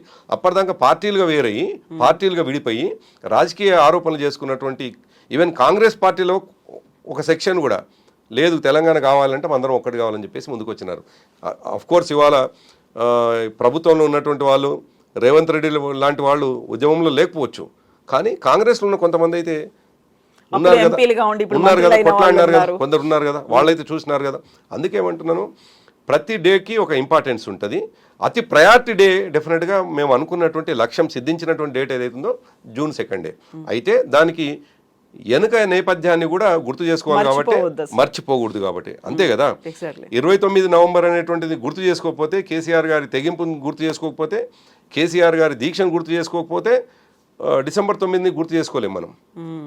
డిసెంబర్ 9 ఏ సందర్భంగా, కేసీఆర్ గారు నిమ్స్లో ఉన్నప్పుడే కదా ప్రకటన వచ్చింది. లేదు, కేసీఆర్ గారు ఇంట్లో ఉన్నప్పుడు రాలేదు కదా ప్రకటన, ఆయన చావు బతుకుల మధ్యలో ఉన్నప్పుడు మాత్రం వచ్చిన ప్రకటన. కాబట్టి డెఫినెట్గా దాని కొనసాగింపు అని చెప్పేసి, అందుకే ఏ డేకు ఉండాల్సిన ప్రయారిటీ ఆ డేకు ఉంటుంది. సో ఇవన్నీ ఒకదానికొకటి ఇంటర్లింక్డ్గా ఉన్నట్టే. మీరు చెప్పినట్టుగా సబ్బండ వర్ణాలు తెలంగాణ అంతా ఏకమవుతే తప్ప జూన్ 2 అనేది ప్రత్యేక రాష్ట్రం సిద్ధించలేదు. 1 year కంప్లీట్ అయిపోతుంది రేవంత్ సర్కార్ వచ్చి. ఆల్మోస్ట్ 10 ఏళ్ళు కంప్లీట్ అయిపోయి 11వ సంవత్సరంలో కూడా మనం ఎంటర్ అవుతున్నాము. అందరూ కలిసి తెలంగాణ కోసం పనిచేయాలి అనుకున్నప్పుడు కేసీఆర్ ఎక్కడున్నారు అనేటువంటి ఒక క్వశ్చన్ వినిపిస్తుంది. దీనికి ఆన్సర్గా కేటీఆర్ ఒక మాట చెప్పారు, 2025లో విశ్వరూపం చూపిస్తారని. ఇప్పుడు రేవంత్ అదే సవాల్ విసురుతున్నారు, రండి వచ్చి కూర్చోండి, ప్రతిపక్ష నాయకుడు సీట్ అనేది ఖాళీగా ఉంది, బాలేదు, వెలితి కనిపిస్తోంది, బోసిపోయినట్టుంది, అందరం కలిసి పోరాడాలి, పని చేయాలి అనే మాట. వస్తారా అసెంబ్లీకి అటెండ్ అంటే? రెండు విషయాలు కవిత గారు, దాంట్లో ఆయన రాజకీయంగా రమ్మని పిలిచినా, లేదు విమర్శగా రమ్మని పిలిచినా ఒకటి పాజిటివ్గా తీసుకుంటాను నేను, మరొకటి నెగిటివ్గా తీసుకుంటాను. బేసిక్గా రేవంత్ రెడ్డి నేపథ్యం, రేవంత్ రెడ్డి మాట్లాడుతున్న పద్ధతి చూసినప్పుడు నెగిటివ్గా చూసుకోవాలి. డెఫినెట్గా ఆయన కేసీఆర్ గారిని విమర్శించిన పద్ధతి కావచ్చు, కేసీఆర్ గారిని వ్యక్తిగతంగా ఎంత పడితే అంత దూషించినటువంటి విషయాలను చూసుకున్నప్పుడేమో నెగిటివ్గా. ఒక ముఖ్యమంత్రిగా ఆయన అనుభవం ఉన్నటువంటి ఒక ప్రతిపక్ష నాయకుడిని మీ అనుభవాలు మాకు అవసరం ఉంది, మీ యొక్క సలహాలు మాకు అవసరం ఉంది అని మాట్లాడితే నేను పాజిటివ్గానే తీసుకుంటాను. అయితే నువ్వు అంటున్నటువంటి పద్ధతి ఏంటిది అనేది ప్రజలు ఆలోచిస్తారు. సంవత్సర కాలంగా నువ్వు 10 సంవత్సరాలు ముఖ్యమంత్రిగా పనిచేసినటువంటి వ్యక్తిని, 14 సంవత్సరాలు ఉద్యమంలో అన్నీ త్యజించి తెలంగాణ రావడానికి కారణమైనటువంటి వ్యక్తిని వ్యక్తిగతంగా ఎంత పరుష పదాలు వాడినవు, ఏంది పేగులు మెడకేసుకుంటాను, అసలు మన ఇద్దరం కూర్చొని మాట్లాడలేని పదాలు వాడినాడు ఆయన. అసలు అంత పిచ్చి. ఇవాళ టీవీలలో చూస్తున్నటువంటి సందర్భంలో టీవీలు కూడా బంద్ చేసుకున్నటువంటి ఒక ముఖ్యమంత్రి, రాష్ట్రానికి ఆల్మోస్ట్ ప్రథమ పౌరుడు లాంటి వాడు. గవర్నర్ గారు ప్రథమ పౌరుడు అయినా కానీ ముఖ్యమంత్రినే మనం రాజకీయంగా చూస్తాం. అటువంటి వాడు మాట్లాడకూడని మాటలన్నీ మాట్లాడినారు.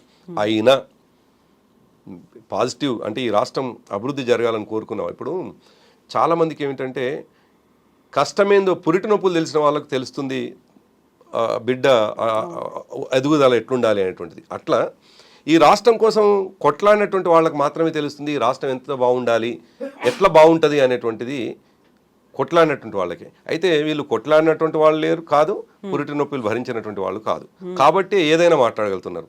మేము ఎందుకు ఈ మాట అంటున్నామంటే 14 సంవత్సరాల ఉద్యమంలో పడ్డటువంటి బాధలు ఉన్నాయి, 10 సంవత్సరాల అభివృద్ధిలో మా భాగస్వామ్యం ఉన్నది. కాబట్టి డెఫినెట్గా పాజిటివ్గానే కన్స్ట్రక్టివ్గానే పోవాలి.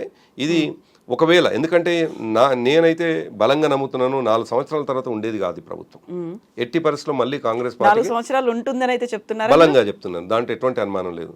4 సంవత్సరాలు ఉండాలని కూడా కోరుకుంటున్నాం మేము. బీఆర్ఎస్ పార్టీగా 4 సంవత్సరాలు రేవంత్ రెడ్డి గారే ముఖ్యమంత్రిగా ఉండాలని కూడా కోరుకుంటున్నాం.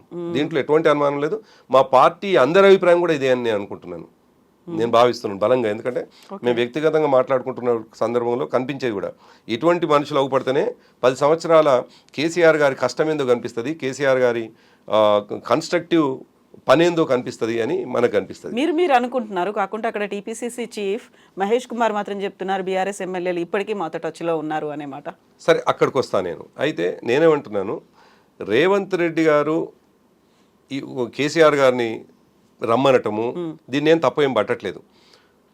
అయితే కేసీఆర్ గారు చాలా ఉన్నతంగా ఆలోచించే మనిషి. ఆయన అనేక అనుభవాలని, ఇవాళ దాదాపు 70 సంవత్సరాల వయసులో ఉన్నారు ఆయన. ఆయన దాదాపు 30 సంవత్సరాలు 32 సంవత్సరాల నుంచి 24 సంవత్సరాల నుంచి రాజకీయాలు ఉన్నా ఆయన 31 సంవత్సరంలో బహుశా ఎమ్మెల్యేగా ఎన్నికైనాడు. ఆ రోజు నుంచి ఈ రోజు వరకు ఆయన అనుభవాలను చూస్తే ప్రతి సందర్భంలో కూడా చాలా మెచ్యూర్డ్గానే వ్యవహరించినారు ఆయన. ఈవెన్ తెలుగుదేశం పార్టీలో ఉన్న ఆనాటి ప్రభుత్వంలో పథకాలు ప్రవేశపెట్టినటువంటి సందర్భంలో ఆయన మార్కు ఉన్నదని ఇవాళకి తెలుగుదేశం పార్టీలో పనిచేసినటువంటి వాళ్ళు చెప్తారు. సో ఏదైనా ఆయన ప్రోగ్రెసివ్గా కనిపిస్తుంది, కన్స్ట్రక్టివ్గా కనిపిస్తుంది, రాష్ట్రం అభివృద్ధి ఎట్లా జరగాలనో ఆలోచన కనిపిస్తుంది ఆయనకి. సో 10 సంవత్సరాలు మేము అధికారంలో ఉండి ఆయన ముఖ్యమంత్రిగా ఉండి నెక్స్ట్ మినిటే రోడ్డు మీదకి వచ్చి కొట్లాడేంత అమాయకంగా ఆయన ఏమి ఉండరు. అయితే మీరు ఇంతకుముందు అన్నట్టుగా 25లో వస్తారా, 26లో వస్తారా, 27లో వస్తారా కేసీఆర్ గారు నిర్ణయించుకుంటుంది. ఇవాళ ప్రజలు కేసీఆర్ గారు వద్దు అని మీరు ఇంటికి పరిమితం కాండి అని చెప్పేసి ఆయనని ఇంటికి పరిమితం చేశారు. ఇంటికి పరిమితం కాదు కదా, ప్రతిపక్ష హోదాకి ఆయన ఎమ్మెల్యే గజ్వేల్ ఎమ్మెల్యే, ఆయన గజ్వేల్ ఎమ్మెల్యే గారు ఇప్పుడు ప్రతిపక్ష నాయకుడుగా మా పార్టీలో ఉన్నటువంటి మిగతా ఎమ్మెల్యేలతోటి ఈ ప్రభుత్వాన్ని ఎట్లా సరిచేయాలి, మా పార్టీని ఎట్లా నడపాలనో తప్పకుండా ఆయన చేస్తూ ఉన్నారు. ఇప్పటికి ఆయన రోడ్డు మీదకి వచ్చి కొట్లాడగానే కాదు, రోడ్డు మీదకి రోజు వచ్చి ప్రతిపక్ష నాయకుడు కొట్లాడు. దానికి తోడు సంవత్సరమే అవుతుంది వీళ్ళు అధికారంలోకి వచ్చి. ఈ సంవత్సరంలో మెచ్యూర్డ్ పొలిటీషియను తొందరపడి మాట్లాడు. కేసీఆర్ గారు కూడా ఏది ఎప్పుడు అవుతుంది అనేది ఆయన బలంగా తెలుసు. కాబట్టి ఆయన ఎప్పుడు వస్తారో అనేది ఆయన నిర్ణయించుకుంటారు. మేము చెప్పేటువంటి పరిస్థితులు లేం. 25కి వస్తారా, 26కి వస్తారా కేసీఆర్ గారు నిర్ణయించుకోవాలి. ప్రభుత్వం వైపు నుంచి వెళ్ళి డిమాండ్, మాకు సలహాలు ఇవ్వండి అనేటువంటి డిమాండ్ ఉంటే దాన్ని డెఫినెట్గా పాజిటివ్గా స్వీకరించాలి. ఆయన సందర్భాన్ని బట్టి ఆయన డెఫినెట్గా సలహా ఇస్తాడు. ఎందుకంటే ఆయన ఈ రాష్ట్రం అభివృద్ధి చెందాలి అనుకుంటాడు కానీ నేను ముఖ్యమంత్రి ఉంటే మాత్రం అభివృద్ధి చెందాలని కోరుకునేంత అమాయకంగా ఏమో ఆయన ఉండడు ఎవరు వచ్చినా. కాకపోతే ఇలా పిచ్చి మాటలతోటి ఇలా పిచ్చి కామెంట్స్ తోటి మాత్రమే అందరం బాధపడతా ఉన్నాం. తెలంగాణ సమాజం బాధపడతా ఉంది. మేము బీఆర్ఎస్ పార్టీగా మా నాయకుడిని మాట్లాడుతున్నటువంటి సందర్భంలో మేము కూడా బాధపడతా ఉన్నాం. 5 సంవత్సరాలు మీకు మ్యాండేటరీ ఇచ్చినప్పుడు, మిమ్మల్ని ప్రభుత్వంలో కొనసాగి ఉన్నప్పుడు నువ్వు మంచి పరిపాలన చేస్తుంటే మా నుంచి ఎందుకు వస్తుంది ఈ విమర్శిస్తారు? మేము మాట్లాడే అవకాశం ఇవ్వకపోతే, నువ్వు కులగొట్టకపోతే, నువ్వు చెరిపేస్తా అనకపోతే, నువ్వు టీఎస్ తీసేసి టీజీ అనకపోతే, నువ్వు అన్నీ ఒకటి కాదు అనేక అంశాలు మనం మాట్లాడుకుంటూ పోతే ఎన్నో వెళ్తాయి. మనకు నిజానికి ఇంటర్వ్యూ సరిపోదు. సో నువ్వు ఈ పని చేయకపోతే మా నుంచి విమర్శ రాదు కదా. నువ్వు ప్రభుత్వము అభివృద్ధి మాత్రమే దృష్టిలో పెట్టుకొని పనిచేస్తే మా విమర్శ ఎక్కడ? అసలు మేము ఎందుకు మాట్లాడతాం? మేము మౌనంగా ఉంటాం కదా. సో ఈ పని మమ్మల్ని మళ్ళీ మాట్లాడించే పని చేస్తూ ఉంది ప్రభుత్వం. రేవంత్ రెడ్డి చేస్తూ ఉన్నాడు మమ్మల్ని మాట్లాడి. మేము మాట్లాడకపోతే మమ్మల్ని ఎన్నుకున్నటువంటి ప్రజలు, ప్రతిపక్షంలో ఉన్నటువంటి వాళ్ళు మీరు ఏం మాట్లాడుతుండ్రు అని చెప్పేసి అంటారు కదా, ఎక్కడ పోయినరు అంటారు కదా. ఇవాళ లగచెర్ల అనేటువంటి ఒక ప్రాంతం ఉంది, అక్కడ అన్యాయం జరుగుతూ ఉంటే డెఫినెట్గా ఒక ప్రధాన ప్రతిపక్షంగా ఉన్నటువంటి వాళ్ళు మేమేం చేస్తాం, వాళ్ళకి అండగా నిలబడతాం కదా. అదే పద్ధతిలో ఎక్కడైతే మా అవసరం ఉంటుందో తప్పకుండా మేము అండగా నిలబడాల్సినటువంటి అవసరం ఉంది. కానీ దాన్ని రాజకీయం చేయకూడదు అనేటువంటిది మేము బలంగా నమ్ముతా ఉన్నాము. అదే పద్ధతులు ఉన్నాం, చాలా డిగ్నిఫైడ్గా ఉన్నాం మేము. ఇప్పుడు దిలావర్పూర్ ఉంది, అక్కడ ప్రజలే తిరుగుబడ్డారు, అక్కడ తిరుగుబాటు చేసినారు. మా అవసరం రాలేదు, ప్రజల తిరుగుబాటే చివరికి ప్రభుత్వం వెనక్కి తగ్గేటువంటి. మీరు ఈ మధ్యకాలంలో ఒకసారి గమనిస్తే ఈ ప్రభుత్వం చేసిన పిచ్చి పనుల ద్వారా ప్రజల తిరుగుబాటు తర్వాత అనేక విషయాల్ని మళ్ళీ వెనక్కి తీసుకునేటువంటిది. ఫార్మాసిటీ విషయంలో కావచ్చు, దిలావర్పూర్ కావచ్చు, లగచెర్ల కావచ్చు, ఎన్ని విషయాల్ని అంటే తప్పు చేస్తూ ఉన్నారు కదా, కనిపిస్తూ ఉంది కదా, తడబాటు కనిపిస్తూ ఉంది కదా, ఇమ్మెచ్యూరిటీ కనిపిస్తూ ఉంది కదా. సో ఈ ఇమ్మెచ్యూరిటీనే మేము ప్రశ్నిస్తూ ఉన్నాం ఒక రాజకీయ పార్టీగా. ఆ పని చేయకపోతే మేము తప్పులు చేసినట్టు అవుతాం. ఇప్పుడు చేస్తున్న దానికి మా నుంచి ప్రజల నుంచి మాకు ఆదరణ లభిస్తూ ఉంది. మా పక్షాన మీరు నిలబడుతున్నారు అనేటువంటి అది కనిపిస్తూ ఉంది మాకు. ఆదరణ లభిస్తుంది. మళ్ళీ వచ్చే ప్రభుత్వం అదే సీఎంగా కేసీఆరే ప్రమాణ స్వీకారం చేస్తారని మీరు అంత గట్టిగా చెప్తున్నప్పుడు, ఇంతకుముందు నేను అడిగిన రేస్ చేసిన పాయింట్ ఉంది, బీఆర్ఎస్ ఎమ్మెల్యేలు మాతో టచ్లో ఉన్నారు అనే మాట ఇప్పటికి కూడా అలా ఎందుకు వినిపిస్తుంది? మీ వాళ్ళు ఎందుకు మళ్ళీ వెళ్దామా అక్కడికి అనేది ఎందుకు చూస్తున్నారు అట్లా? సరే, ఆయన పిసిసి ప్రెసిడెంటు, ఆ పార్టీ అధ్యక్షుడిగా ఒక పార్టీ మీద ఆయన మైండ్ గేమ్ ఏ పద్ధతిలో ఆడాలని ప్రయత్నం చేస్తుండో అందరు చేసినట్టు ఆయన చేయొచ్చు. కానీ నేనైతే బలంగా నమ్ముతున్నాను. సరే, ఆ ప్రభుత్వం వచ్చిన 3-4 నెలలు కొంత గందరగోళం, కొంత అంబిక్యూటీ కనిపించింది, దాంట్లో అనుమానం ఏమీ లేదు. ఎందుకంటే మన కళ్ళ ముందే చాలామంది కూడా వెళ్ళిపోయినారు. కాంగ్రెస్ పార్టీలోకి ఎమ్మెల్యేలు వెళ్ళినారు, మా పార్టీ క్యాడర్ కూడా కొంత వెళ్ళినారు. కానీ ఒక 3-4 నెలలుగా ఇంత అన్సర్టినిటీని, ప్రభుత్వాన్ని నడిపే పద్ధతిని చూసినటువంటి ఏ రాజకీయ పరిజ్ఞానం ఉన్నటువంటి నాయకుడు కానీ, మళ్ళీ భవిష్యత్తులో మాకు రాజకీయంగా మాకు జీవితం ఉండాలి అని కోరుకునే ఏ నాయకుడు కూడా పిచ్చి పని చేసి కాంగ్రెస్ పార్టీలోకి పోతాడని నేను అనుకోవటం లేదు. అజ్ఞానంతో ఎవరైనా పోతే నేనేం చేయలేను. ఎట్ దట్ సేమ్ టైం వ్యక్తిగత కారణాలు, వ్యక్తిగతంగా ఆర్థికంగా ఏమన్నా లాభపడతామని చెప్పేసి పోతే ఏం చెప్పు. కానీ నేనైతే ఇప్పుడు బలంగా నమ్ముతున్నాను, ఉన్నటువంటి 28 మంది ఎవరైతే ఉన్నారో ఒక్కరు కూడా పోతారనేటువంటి నమ్మకం నాకు లేదు. అందరూ కూడా ఆ ఫిల్టరేషన్ జరిగిపోయింది ఆల్రెడీ. పోవాల్సినటువంటి వాళ్ళు పోయినారు. గ్రామీణ ప్రాంతంలో ఉన్నటువంటి కార్యకర్తలు కూడా కాంగ్రెస్లో పోవడానికి సిద్ధంగా లేరు. ఇప్పుడు వాళ్ళకి అర్థమైపోయింది ఈ 4 ఏళ్ళు గందరగోళమే, మళ్ళీ మేము గ్రామాల్లో ఎంపీటీసీలుగానో జెడ్పీటీసీలుగానో మళ్ళీ మేము పనిచేయాలి, పోటీ చేయాలి అనుకుంటే బీఆర్ఎస్లో కొనసాగడమే గౌరవం అనేటువంటి మాట ఇవాళ కార్యకర్తల్లో కూడా వచ్చేసింది. ఎవరన్నా కొంతమంది పోయి ఉంటే వాళ్ళు కూడా ఇవాళ బాధపడతా ఉన్నారు. పోయినటువంటి ఎమ్మెల్యేలు 10 మంది పోతే, నేను చెప్తున్నాను కదా, దాదాపు 7-8 మంది, ఒకరిద్దరు కొద్దిగా పూర్తి స్థాయిలో పర్వర్ట్గా ఉన్నటువంటి వాళ్ళు తప్ప 7-8 మంది బాధపడతా ఉన్నారు. మాకు వ్యక్తిగతంగా కలిసినప్పుడు కానీ, ఫోన్లలో మాట్లాడినప్పుడు కానీ, తప్పు చేసినామన్నా మళ్ళీ సమయానికి మీరు ఎటు పోతారు, మీరు ఉంటారు కదా అని. కానీ సమయానికి అంటే మళ్ళీ ఎలక్షన్స్ టైంకి మళ్ళీ మీ వైపు వచ్చే ఛాన్సెస్ ఉన్నాయి. వాళ్ళ అభిప్రాయంగా ఉన్నారు వాళ్ళు మాట్లాడేటువంటి వాళ్ళు. కానీ మేము మా పార్టీ నాయకులు, మా పార్టీ క్యాడర్ అంతా కూడా చాలా స్పష్టంగా ఎవడైతే సమయానికి మోసం చేసిపోయిండో అటువంటి వాడిని శిక్షించాలనేటువంటి పద్ధతులనే మా క్యాడర్ అంతా కూడా ఒకే రకమైనటువంటి అభిప్రాయంతో ఉన్నారు. మా నాయకత్వం కూడా అట్లనే ఆలోచిస్తున్నది. ఎందుకంటే కష్టంలో ఉన్నటువంటి వాళ్ళు, కష్టంలో ఉన్నటువంటి సందర్భంలో మోసం చేసినటువంటి వాడిని మళ్ళీ మోసకారిని నువ్వు ఎట్లా ఆమోదిస్తావు, సమాజం ఎట్లా ఆమోదిస్తుంది? కాబట్టి అది సాధ్యం కాదని అనుకుంటున్నాను. కానీ మళ్ళీ ఎవరైనా పోతారు అని అనుకుంటే మాత్రం అది సాధ్యం కాదేమో. ఆయన అమాయకత్వంగా మాట్లాడుతుండో లేదు రాజకీయ ఎత్తుగడలో భాగంగా మాట్లాడుతుండని నేను అనుకుంటా తప్ప మరొకటి అయితే అనుకోవటం లేదు. పార్టీ పరంగా మీరు క్లారిటీ ఇవ్వాల్సినటువంటి 2 అంశాలు ఉన్నాయి దాని గురించి. ఇప్పుడు మీరు అన్నారే అవసరం కోసం వాళ్ళ స్వార్థం కోసం పార్టీలోకి వెళ్ళారు, పార్టీలు మారుతున్నారు అనుకుంటే, ఇప్పుడు మీ పార్టీ నుంచి 10 మంది ఎమ్మెల్యేలు వెళ్ళిన దాంట్లో వాళ్ళందరూ ముందు నుంచి బీఆర్ఎస్లో ఉన్న వాళ్ళు కాదు, బయట ఆల్రెడీ పదవులు అనుభవించిన వాళ్ళు, ఎమ్మెల్యేలుగా చేసిన వాళ్ళు, ఎంపీలుగా చేసిన వాళ్ళు, వాళ్ళని తీసుకొచ్చి అంత పెద్ద వాళ్ళని తీసుకొచ్చి మీ దగ్గర పెట్టుకొని మళ్ళీ టికెట్లు ఇచ్చి వాళ్ళని గెలిపించుకున్న తర్వాత వాళ్ళు వెళ్ళిపోయిన తర్వాత ఎప్పుడైనా ఇంట్రోస్పెక్షన్ అనేది జరిగిందా? ఈ మధ్య కాలంలో ఈ 1 year టర్మే తీసుకుంటే 1 yearలోనే ఇంట్రోస్పెక్షన్ బీఆర్ఎస్లో జరిగిందా లేదా? మన కార్యకర్తల్ని మనం ఎందుకు అవకాశాలు ఇవ్వలేదు, వాళ్ళకి ఎందుకు ఎదిగేలాంటి చర్యలు మనం తీసుకోలేదు అనేది అనుకున్నారా లేదా? డెఫినెట్గా జరుగుతుంది కదా కవిత. ఒక యుద్ధం ఓడిపోయినప్పుడు ఆ ఓటమి గల కారణాలు ఏమిటి అనేది డెఫినెట్గా జరగకపోతే మళ్ళీ యుద్ధం గెలవడం సాధ్యం కాదు. ఓటమి అనంతరం సమీక్ష జరగకపోతే, ఓటమి అనంతరం రిలేషన్ ఉండకపోతే, ఓటమి అనంతరం మనం సరి చేసుకోకపోతే మళ్ళీ యుద్ధంలో గెలిచడం సాధ్యమే కాదు. ఎగ్జాక్ట్లీ. ఓటమి కారణం ఏ ఆయుధం లేదు మనకు, ఎక్కడ మనం ఏ సైనికుడిని ఎక్కడ పెట్టుకోవాల్సి ఉండే, ఏ కమాండర్ని ఎట్లా సెలెక్ట్ చేసుకోవాల్సి ఉండే, చేసుకోవడంలో అసమర్థుని సెలెక్ట్ చేసుకున్నావా, లేదు ధీరుణ్ణి సెలెక్ట్ చేసుకున్నావా, ఆ ధీరుడు ధీరోదాత్తంగా యుద్ధం చేసిండా, లేదు యుద్ధంలో ముందు నిలిచినట్టే నిలిచి వెనకకు పారిపోయి వచ్చిండా, ఇవంతా కూడా సమీక్ష చేసుకోకపోతే యుద్ధం గెలవడం మళ్ళీ సాధ్యం కాదు. కాబట్టి డెఫినెట్గా ప్రతి పార్టీలో జరగాల్సిందే. అందులో చాలా చాణక్యంగా ఉండేటువంటి, చాలా అనుభవంతో ఉన్నటువంటి కేసీఆర్ గారు నడుపుతున్నటువంటి మా పార్టీలో ఉండదు అనేటువంటి విషయం లేదు. అయితే మీరన్నట్టుగా ఆనాడు 2014 తర్వాత జరిగిన పరిణామాలని ఒకసారి అనుకుంటే, 2014 కంటే ముందు తెలంగాణ సమాజం, తెలంగాణ రాజకీయాలు చాలా స్కాటర్గా ఉండే, చాలా చాలా డిఫరెంట్గా ఉండే.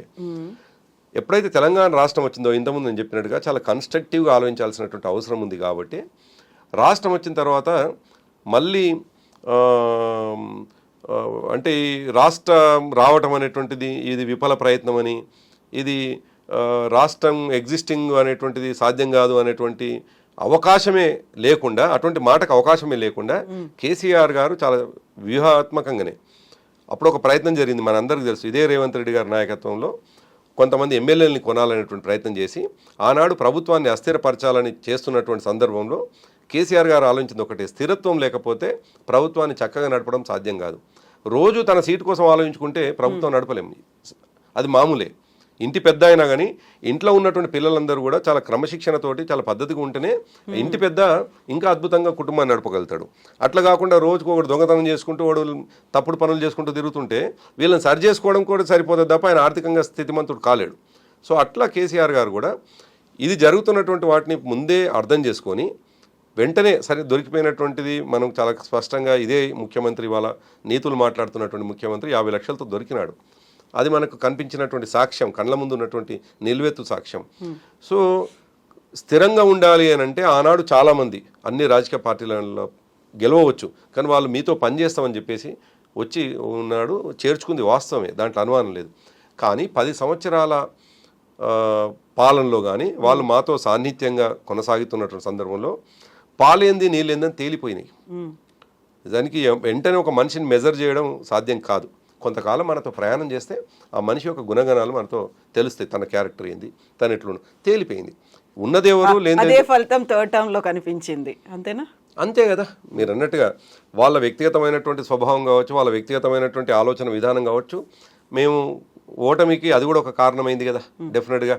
సరే ప్రజలు 10 సంవత్సరాలు వీళ్ళు ఉన్నారు కదా, ఇంకోరు బాగా ఇంకెక్కువ ఆశలు పెడతా ఉన్నారు, ఇంకెక్కువ స్కీములు ఇస్తూ ఉన్నారని అట్రాక్ట్ అయితే కావచ్చు, అది కొంత అయితే ఇది కూడా కొంత ఉన్నది, ఇది కూడా కొంత ఉంది. కాబట్టి మాకు ఆ ఫలితం కనిపించింది, అందుకే మేము ప్రతిపక్షంలో కూర్చున్నాం. అయితే పోతామని అంటున్నటువంటి వాళ్ళు ఇవాళ మహేష్ కుమార్ గౌడ్ గారు ఏదైతే మాట చెప్పినారో, ఆ పోతం అనేటువంటి అమాయకంగా అంత అపరిపక్వతోటి అంత అజ్ఞానంగా ఇంకా బీఆర్ఎస్ పార్టీలో ఎమ్మెల్యేలుగా ఇంకా ఎవరన్నా కొనసాగుతున్నారైతే నేను అనుకోవటం లేదు. అందరూ కూడా చాలా పరిపక్వతోటి ఉన్నారు, వాళ్ళకి అర్థమైపోయింది ఈ ప్రభుత్వం మేమేమో బలంగా ఈ ప్రభుత్వమే కొనసాగాలి అని మేము కోరుకుంటున్నాం, ముఖ్యమంత్రి రేవంత్ రెడ్డి ఉండాలని మేము కోరుకుంటున్నాం. కానీ దురదృష్టం ఏంటంటే కాంగ్రెస్ పార్టీలో ఉన్నటువంటి మంత్రులు, ఆయన పక్కున్నటువంటి మంత్రులు, ఎందుకంటే కవిత ఇక్కడ మనం మౌలికంగా ఒక విషయాన్ని అర్థం చేసుకోవాలి. రేవంత్ రెడ్డి గారు చేస్తున్నటువంటి మిస్టేక్ అది అహంకారం అందామా, లేదు నియంతృత్వంగా ఆయన ఆలోచన విధానం ఉంటుంది అనుకుందామా, లేదు లెక్కలేనితనమా తెలియదు, కానీ వేదికల మీదనే ఆయన ముఖ్యమంత్రిగా ఉండి పక్కనే ఉత్తమ్ కుమార్ రెడ్డి గారు ఉంటారు, ఇంకో పక్కన కోమటిరెడ్డి వెంకటరెడ్డి ఉంటారు, మరో పక్కన శ్రీధర్ బాబు ఉంటాడు, మరో పక్క పొన్నం ప్రభాకర్ ఉంటాడు. ఆయన అనేటువంటి మాటలు, నేను నల్లమల బిడ్డను కొండారెడ్డిపల్లికి వెళ్ళి బయలుదేరిని ఒక్కొక్కరిని తొక్కుకుంటూ వచ్చి నా సీట్లో కూర్చున్నా అంటాడు. ఎవరిని తొక్కుంటూ వచ్చినావు? నీ ఉత్తమ్ కుమార్ రెడ్డిని తొక్కుంటూ వచ్చినావు, నీ కోమటిరెడ్డి వెంకటరెడ్డిని తొక్కుంటూ వచ్చినావు. ప్రజల్ని తొక్కుంటూ రాలేదు, బీఆర్ఎస్ని తొక్కుంటూ రాలేదు. బీఆర్ఎస్ని ప్రజలు వద్దనుకున్నారు, పక్క కూర్చోబెట్టిండ్రు. నువ్వు మమ్మల్ని తొక్కుంటూ వచ్చే శక్తి నీలో లేదు, అది సాధ్యం కాదు. కానీ నువ్వు తొక్కుంటూ వచ్చింది మాత్రం సీనియర్లుగా ఉన్నటువంటి ఉత్తమ్ కుమార్ రెడ్డి గారు ఎన్నో సంవత్సరాల నుంచి వెళ్ళి ఆ పార్టీలో పనిచేస్తూ ఉన్నారు. ఇప్పటివరకు పార్టీలు మారలే. ఈయన 2-3 పార్టీలు మారినటువంటి రేవంత్ రెడ్డి గారు మాత్రం వాళ్ళని తొక్కుకుంటూ వచ్చిండు. ఈ తొక్కుకుంటూ వచ్చినటువంటి ఆయన కూర్చున్నటువంటి సందర్భంలో ఆ పక్కనే ఉన్నటువంటి వాళ్ళకి పదే పదే రేవంత్ రెడ్డి మాట్లాడుతాడు అనగానే ఆ ఒకటి పాట వస్తుంటుంది, దాన్ని జీర్ణించుకోలేనటువంటి వాళ్ళు, నేను చేస్తా మీకు, నేను హామీ ఇస్తున్నా రేవంత్ రెడ్డిగా అన్నటువంటి మాటని జీర్ణించుకోలేనటువంటి వాళ్ళు, ఆయన యొక్క నియంతృత్వంగా తన మార్కు ఉండడాన్ని జీర్ణించుకునేటువంటి కాంగ్రెస్ పార్టీ నాయకులే ఆయన కూలగొడతారు. మేము కూలగొట్టాలని అస్సలు కోరుకోవటం లేదు, ఆయన్నే ఉండాలని కోరుకుంటున్నాం. కానీ నాకు ఒక సామాన్యుడిగా నేను దూరంకి వెళ్ళి ఆ పార్టీకి దూరంగా ఉండి నేను గమనిస్తే నాకు అర్థమవుతుంది ఏంటంటే, రోజు మసిలిపోతున్నటువంటి వాళ్ళు, కడుపులో బాధతో ఉన్నటువంటి వాళ్ళు, మమ్మల్ని తొక్కుకుంటూ వచ్చి ఆడ కూర్చున్నాడు, జూనియర్గా ఉన్నటువంటి వ్యక్తికి తొక్కుకుంటూ వచ్చిండు అన్నటువంటి వాళ్ళు, 50 కోట్ల రూపాయలు ఇచ్చి పిసిసి ప్రెసిడెంట్ తెచ్చుకున్నాడు అన్నటువంటి వాళ్ళ కడుపులో మంట ఉన్నది. వాళ్ళు ఆయనని తొక్కుతారో లేదు ఆయనని దింపేస్తారో అలా పార్టీ తెలుసుకుంటుంది. దానికి మా సబ్జెక్ట్ కాదు, కానీ ఏదో మీరు సబ్జెక్ట్ సబ్జెక్ట్ మనం బీఆర్ఎస్ గురించి మాట్లాడుకుంటున్నప్పుడు రెండవ క్లారిఫికేషన్ కావాలి నాకు. ఇంటర్నల్ గా అస్థిరంగా ఏమైనా ఉందా బీఆర్ఎస్ పార్టీలో? అన్సర్టనిటీ ఏమైనా కనిపిస్తోందా? కవిత మళ్ళీ రీఎంట్రీ తర్వాత కేటీఆర్ వెళ్ళిపోయాడు, కవిత మళ్ళీ ఆధిపత్యం కోరుకుంటోంది అనేటువంటి మాటలు ఇవన్నీ ఎందుకని వినిపిస్తున్నాయి? ఎక్కడో థర్డ్ పర్సన్స్ మాట్లాడుకున్నట్టు అంశాలు తప్ప నిజానికి కవిత మా పార్టీ ఎమ్మెల్సీ. కవిత గారు మా పార్టీ ఎమ్మెల్సీ, కేటీఆర్ గారు మా party working president, Harish Rao గారు మా పార్టీకి సంబంధించినటువంటి ఎమ్మెల్యే. వీళ్ళే కాకుండా మా పార్టీలో ఇంకా 24 మంది 25 మంది ఎమ్మెల్యేలు ఉన్నారు. ఎవరికి ఉండేటువంటి ప్లేస్లలో వాళ్ళకి ఆ ఇంపార్టెన్స్ ఉంటుంది. కవిత గారు ఏంటంటే ఆమె జాగృతి అనే సంస్థ తనకుంది కాబట్టి చాలా కాలంగా జాగృతి యాక్టివిటీస్ లేవు కాబట్టి ఆ యాక్టివిటీస్లో ఉన్నట్టుగా నేను భావిస్తున్నాను, నేను అర్థం చేసుకుంటున్నట్టుంది. ఆమె మళ్ళీ రివైవ్ చేసుకుంటున్నట్టుంది ఆ జాగృతి యాక్టివిటీస్ని. యాజ్ యూజువల్గా ఏదన్నా సంఘటన జరిగినప్పుడు డెఫినెట్గా కామెంట్ చేయాల్సినట్టు ఆమె రాజకీయాలు ఉన్నారు కదా. ఆమె కేవలం హౌస్ వైఫ్ మాత్రమే కాదు, జాగృతి అధ్యక్షురాలే కాకుండా మా పార్టీ ఎమ్మెల్సీ కూడా. కాబట్టి నిన్న ఎక్కడో మా హరీష్ రావు గారిని అరెస్ట్ చేస్తే డెఫినెట్గా సంఘీభావం అందరూ తెలిపినట్టుగా తను కూడా తెలపాలి. కాకపోతే కేసీఆర్ గారి ఫ్యామిలీ అనేసరికి కొంత ఇంపార్టెన్స్ ఎక్కువయ్యి ఇప్పుడు మీరు అడుగుతున్న ప్రశ్న వస్తుంది, అందరి కళ్ళు అక్కడ వస్తాయి. మరి చాలామంది ఎమ్మెల్యేలు పోయినారు, ఎమ్మెల్సీలు పోయినారు, ఎక్స్ఎమ్మెల్యేలు పోయినారు, ఎక్స్ఎంపీలు పోయినారు, ఎక్స్ మినిస్టర్లు పోయినారు. వీళ్ళని ఎందుకో ప్రస్తావన రాదు. తను కూడా మా పార్టీలో ఒక కార్యకర్తగా తను ఎమ్మెల్సీగా ఉన్నారు కాబట్టి తను వచ్చినారు, కుటుంబ సభ్యురాలు కాబట్టి ఫోకస్ ఉంటుంది అంతే తప్ప పెద్దగా కొత్తదనం ఏం కాదు. మీరు ప్రభుత్వంలో మేము 10 సంవత్సరాలు ఉన్న తర్వాత ఇవాళ దిగిపోయిన తర్వాత వచ్చినటువంటి ప్రశ్న ఇదైతే, మేము ప్రభుత్వంలో లేనాడు కూడా వీళ్ళ భాగస్వామ్యం ఉంది కదా, వీళ్ళు మూమెంట్లో ఉన్నారు కదా, ఆనాడు అందరూ యాక్టివ్గానే ఉన్నారు కదా, వీళ్ళు కూడా ఉన్నారు కదా. ఎవరైతే మనం పాయింట్అవుట్ చేస్తున్నామో, నేను మిగతా వాళ్ళు పాయింట్అవుట్ చేస్తే వేరు, వీళ్ళనే పాయింట్అవుట్ చేస్తున్నప్పుడు వీళ్ళు కూడా మూమెంట్లోనే ఉన్నటువంటి వాళ్ళు కదా. నిజానికి ఆనాడు తెలంగాణ వస్తే ఇంతకుముందు మనం మాట్లాడుకున్నట్టుగా తెలంగాణ వస్తుందా రాదా అనే అనుమానాల మధ్య అసలు తెలంగాణ రావడం అనేది అసాధ్యమైనటువంటి సందర్భంలో కూడా తెలంగాణ ఉద్యమంలో తను జాగృతి అనే సంస్థను పెట్టుకొని 2006లోనో 2007లోనో తను ముందు నడిపినారు. కేటీఆర్ గారు 2005లో ఈ రాష్ట్రానికి వస్తే అమెరికా నుండి ఉద్యోగం వదులుకొని 2006 నుండి అయితే చాలా ముఖ్యమైనటువంటి రోల్ పోషిస్తూనే ఉన్నారు కదా. హరీష్ రావు గారు అయితే 2001 నుంచి ఉద్యమంలో ఉన్నారు కదా. ఆనాడు కేసీఆర్ గారు ఒక్కరు తప్ప నేను ఇది మాత్రం బలంగా చెప్తాను, ఎందుకంటే అనేక సందర్భాల్లో మా మధ్య చర్చలు జరిగేటివి. కేసీఆర్ గారిని 2005 తర్వాత ఎప్పుడు కలిసిన 4 తర్వాతనే అందాం, ఎందుకంటే మేము కాంగ్రెస్ అలయన్స్లో కేంద్రంలో భాగస్వామ్యం ఉంటుంది.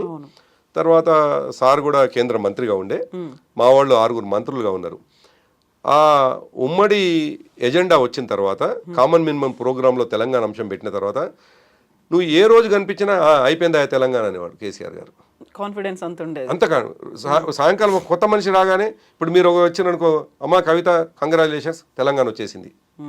మేము ఆశ్చర్యం మరి కామన్ మినిమం ప్రోగ్రాంలో పెట్టగానే సార్ ఇంత హ్యాపీగా ఫీల్ అవుతాడు అంటే ఆయన ఆప్టమిస్టిక్గా ఆయన ఒక పాజిటివ్ ఎనర్జీతో పనిచేసేవాడు. అందరినట్టే నడిపించినాడు కూడా పాజిటివ్ ఎనర్జీతో నడిపించుకుంటూ పోయినాడు. సో తెలంగాణ వస్తుంది అనేటువంటి బలంగా నమ్మినటువంటి వాడు కాబట్టి 2004 నుండి 2014 వరకు కూడా తెలంగాణ అనేటువంటి వస్తుంది అని బలంగా చెప్పినటువంటి వ్యక్తి. మిగతా వాళ్ళకైతే అసలు నమ్మకమే లేదు కదా. ఆయన మాట విని బయటకు వచ్చి సారేమో ఇట్లా అంటుండు కానీ వాళ్ళేమంటే దుర్మార్గంగా ఉన్నారు కదా అని అనుమానిస్తున్నటువంటి సమయంలో పనిచేసినటువంటి వాళ్ళు కదా వీళ్ళు. ఆనాడు తెలంగాణ వస్తుందా రాదా అని ఆయన తండ్రిగా చెప్పవచ్చు, మా పార్టీ అధ్యక్షుడిగా చెప్పవచ్చు, కానీ వ్యక్తులుగా వాళ్ళకు కూడా ఒక అసెస్మెంట్ ఉందిగా, అభిప్రాయం ఉంటుంది కదా. కానీ పార్టీలో భాగస్వామ్యం పనిచేసినారు. ఆ భాగస్వామ్యాన్ని ఎట్లా వ్యతిరేకిస్తాం మనం అంటున్నాను నేను. ఇప్పుడు కర్ణి ప్రభాకర్ కూడా 2001 నుండి తెలంగాణ ఉద్యమంలో 92 నుంచి తెలంగాణ ఉద్యమంలో ఉన్న టీఆర్ఎస్ పార్టీలో 2001 నుంచి కూడా కవిత గారికి ఎట్లయితే ఎమ్మెల్సీ వచ్చిందో కర్ణి ప్రభాకర్ కూడా వచ్చింది కదా. పాయింట్అవుట్ ఎక్కడ జరుగుతుంది అంటే కుటుంబ సభ్యులు కాబట్టి పాయింట్అవుట్ చేస్తారు. సో అది జరుగుతుంది, వాళ్ళు కొత్తగా కాదు విమర్శ, చాలా సందర్భాల్లో విమర్శ, కానీ అది ఒక ఫెయిల్యూర్ విమర్శకు కనిపిస్తుంది నాకెందుకు. అది ప్రజలు ఆమోదించని విమర్శ.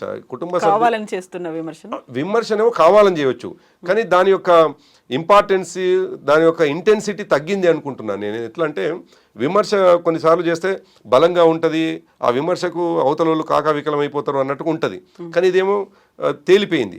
లైవ్లో లేదా అసలు ఉండదు అనుకుంటున్నాను. ఎందుకంటే వాళ్ళు ప్రూవెన్ లీడర్లు, వాళ్ళు కేసీఆర్ గారి కుటుంబ సభ్యులే, దాని కూతురుగా కుటుంబ సభ్యురాలే, కొడుకుగా కుటుంబ సభ్యుడే, అల్లుడుగా కానీ వాళ్ళు ఉద్యమంలో ఉండడం చేత మధ్యలో వచ్చి ప్రభుత్వంలో వచ్చిన తర్వాత వస్తేనేమో డెఫినెట్గా విమర్శకు అవకాశం ఉంటుంది మనం మాట్లాడుకోవడానికి, కానీ మూమెంట్లో ఉన్నటువంటి వాళ్ళు కదా. కాబట్టి వాళ్ళ పైన విమర్శ అనేటువంటిది అది కేవలం రాజకీయ విమర్శగా మాత్రమే ప్రజలు చూస్తారు తప్ప మరో రకంగా చూస్తారని నేనైతే అనుకోవటం లేదు. ఇప్పుడు మనం జార్ఖండ్లో ఆయన చూసినాం శిబు సోరెన్ గారి అబ్బాయిని హేమంత్ సోరెన్ని, ఆయన కొనసాగింపు ఆయన మూమెంట్లో ఉండే ఆయన కొనసాగింపుగా ఒక సందర్భంలోనేమో కుటుంబ సభ్యులు కూడా ఓడగొట్టినారు అక్కడ 2005 ఎన్నికల్లో. తర్వాత ఇప్పుడు హేమంత్ సోరెన్ గారిని మళ్ళీ గెలిపించినారు. సో కుటుంబము కొనసాగింపు, తండ్రి వారసత్వాన్ని కొనసాగింపు చేసుకోవడాన్ని తెలంగాణ సమాజమే కాదు భారతదేశంలో ఒక సాంప్రదాయం. ఇప్పుడు అంతెందుకు కాంగ్రెస్ పార్టీ నుంచి కూడా చూస్తాం కదా, నెహ్రూ గారి నుంచి వెళ్ళి నెహ్రూ, ఇందిరాగాంధీ, రాజీవ్ గాంధీ, సోనియా గాంధీ, రాహుల్ గాంధీ, ప్రియాంక గాంధీ, ఇవన్నీ చూస్తూ ఉన్నాం కదా. ఇది విమర్శకు మాత్రమే అది ఎప్పుడైతే మా వైపు నుంచి వెళ్ళి అంటామో అప్పుడు మాత్రం అది విమర్శ అవుతుంది తప్ప వాళ్ళలో రాజకీయ పరిపక్వత లేకపోవడం, రాజకీయంగా చాణక్యంగా ఉండకపోవడం లేదు, ప్రజలు కోరుకున్న మేరకు వాళ్ళ పర్ఫార్మెన్స్ లేకపోతే మాత్రం అది విమర్శ ఉంటుంది. కానీ ప్రజల కోరిక మేరకు యాజ్ ఏ పొలిటికల్ లీడర్గా యాజ్ ఏ ప్రజాప్రతినిధిగా వాళ్ళు వ్యవహరిస్తే సొసైటీ నుంచి పెద్ద విమర్శ రాదు అనుకుంటున్నాను. సో ఇప్పుడు 1 year కంప్లీట్ అయింది కాబట్టి బీఆర్ఎస్ ప్రతిపక్ష పాత్ర ఏ మేరకు పోషించింది, ఎన్ని మార్కులు వేయొచ్చు అంటారు? డెఫినెట్గా సరే, సొసైటీ ఎట్లా విమర్శిస్తుంది, సొసైటీ కాదు నేను మిగతా పార్టీలలో ఎట్లా విమర్శిస్తారనే కంటే కూడా నేను 100% మేము ఒక ప్రతిపక్ష నాయకుడిగా కేసీఆర్ గారు, అంటే ఒక పరిపక్వత నాయకుడిగా కేసీఆర్ గారు, ఒక బాధ్యత కలిగ నాయకులుగా మా పార్టీ మిగతా యంత్రాంగం అంతా కూడా 100% సరిగ్గా చేస్తూ ఉండవు అని నేను అనుకుంటా ఉన్నాను. ఎందుకంటే ప్రజల పక్షాన ప్రతి సందర్భంలో నిలబడి ఉంటాను. ప్రజలు వేసిన మార్క్స్ కూడా వాళ్ళు కూడా ఎక్స్పెక్ట్ చేస్తూ ఉన్నారు, మాకేదైనా కష్టం వస్తే మా పక్క నిలబడేది బీఆర్ఎస్ పార్టీ అని ప్రజలు భావిస్తారు. అందుకే జనతా గ్యారేజ్ అంటున్నారా? అంతే కదా. ఇవాళ మీరు మొన్న ఒక నాయకుడు నాతో అంటున్నాడు, నా పక్కనే కూర్చున్నాడు, చాలా ముఖ్యమైన నాయకుడు మా పార్టీలో, నాతో అంటుండు అసలు ఏంటన్నా మన పార్టీలో నాకే ఆశ్చర్యం అనిపిస్తుంది, ఇప్పుడు ప్రభుత్వానికి రేపే వస్తున్నాం అన్నట్టుగా ఈ జనమేంది, వేల మంది రావడం ఏంది, అసలు మన నాయకుడిని ఎవరైనా ముఖ్యమైన నాయకులు కలుద్దామంటే కూడా సమయం లేని పరిస్థితి ఏంది, అసలు ఇంత ఏంది. నిజానికి మేము చాలా సందర్భంలో మా వర్కింగ్ ప్రెసిడెంట్ గారిని కేటీఆర్ గారిని రిక్వెస్ట్ చేస్తూ ఉన్నాం, ఈ పార్టీ ఆఫీసులోనే కాకుండా ప్రజాప్రతినిధులుగా కలవాల్సిన వాళ్ళు ఇంకెక్కడైనా కలిసేటువంటి అవకాశం ఉంటే చూడండి, ఇక్కడ కలవలేకపోతున్నారు అని. అంటే అంత జనం ఉన్నారు. నిజానికి కాంగ్రెస్ పార్టీ అధికారంలో లేనప్పుడు ఈగలు కొట్టుకుంటుండే గాంధీ భవన్, అక్కడ పనిచేసి వచ్చినటువంటి వాళ్ళు మాట్లాడుతున్నటువంటి మాట చెప్తున్నాను నేను. అటువంటిది ఓడిపోయింది. మేము మొన్ననే సంవత్సరం క్రితమే 5 నెలలుగా మా పార్టీ ఆఫీస్ రోజు కలకలనే, వాళ్ళకు ఒక విశ్వాసం వచ్చింది. మళ్ళీ ఒకటి మా పట్ల ఉన్న ప్రేమ, ఓకే, రెండవది మళ్ళీ అధికారంలోకి వస్తామనే ఒక విశ్వాసం, మూడవది కేసీఆర్ గారిపై ఉన్నటువంటి కృతజ్ఞత. కేసీఆర్ గారు మాత్రమే చేయగలుగుతాడు, కేసీఆర్ గారు ఈ రాష్ట్రాన్ని బాగు చేస్తాడు అనేటువంటి ఒక అది. సో ఇవన్నీ కలగలుపుకొని 4వ పాయింట్ ప్రభుత్వ వ్యతిరేకత కూడా ఉందా? ప్రభుత్వ వ్యతిరేకత కనిపిస్తుంది, ప్రజల్లోనే ఉంది, మా క్యాడర్లో కాదు, అది ప్రజల నుంచి వస్తున్నటువంటిది. Yeah. మా క్యాడర్లోనేమో మా పర్సెప్షన్లోనే ఆలోచిస్తున్నది. ఇక ప్రజల్లోనే ఉన్నటువంటి మాట అది. మా క్యాడర్ ఏంది, మా క్యాడర్ ఎట్లా ఉంటుంది ఈ ప్రభుత్వం పట్ల, ఎట్లాగో మేము బీఆర్ఎస్ పార్టీ కార్యకర్తలుగా కాంగ్రెస్ పార్టీని వ్యతిరేకిస్తుండొచ్చు, కానీ ప్రజల్లో వచ్చినటువంటి వ్యతిరేకత అది చాలా స్పష్టంగా కనిపిస్తుంది. తిరుగుబాటు.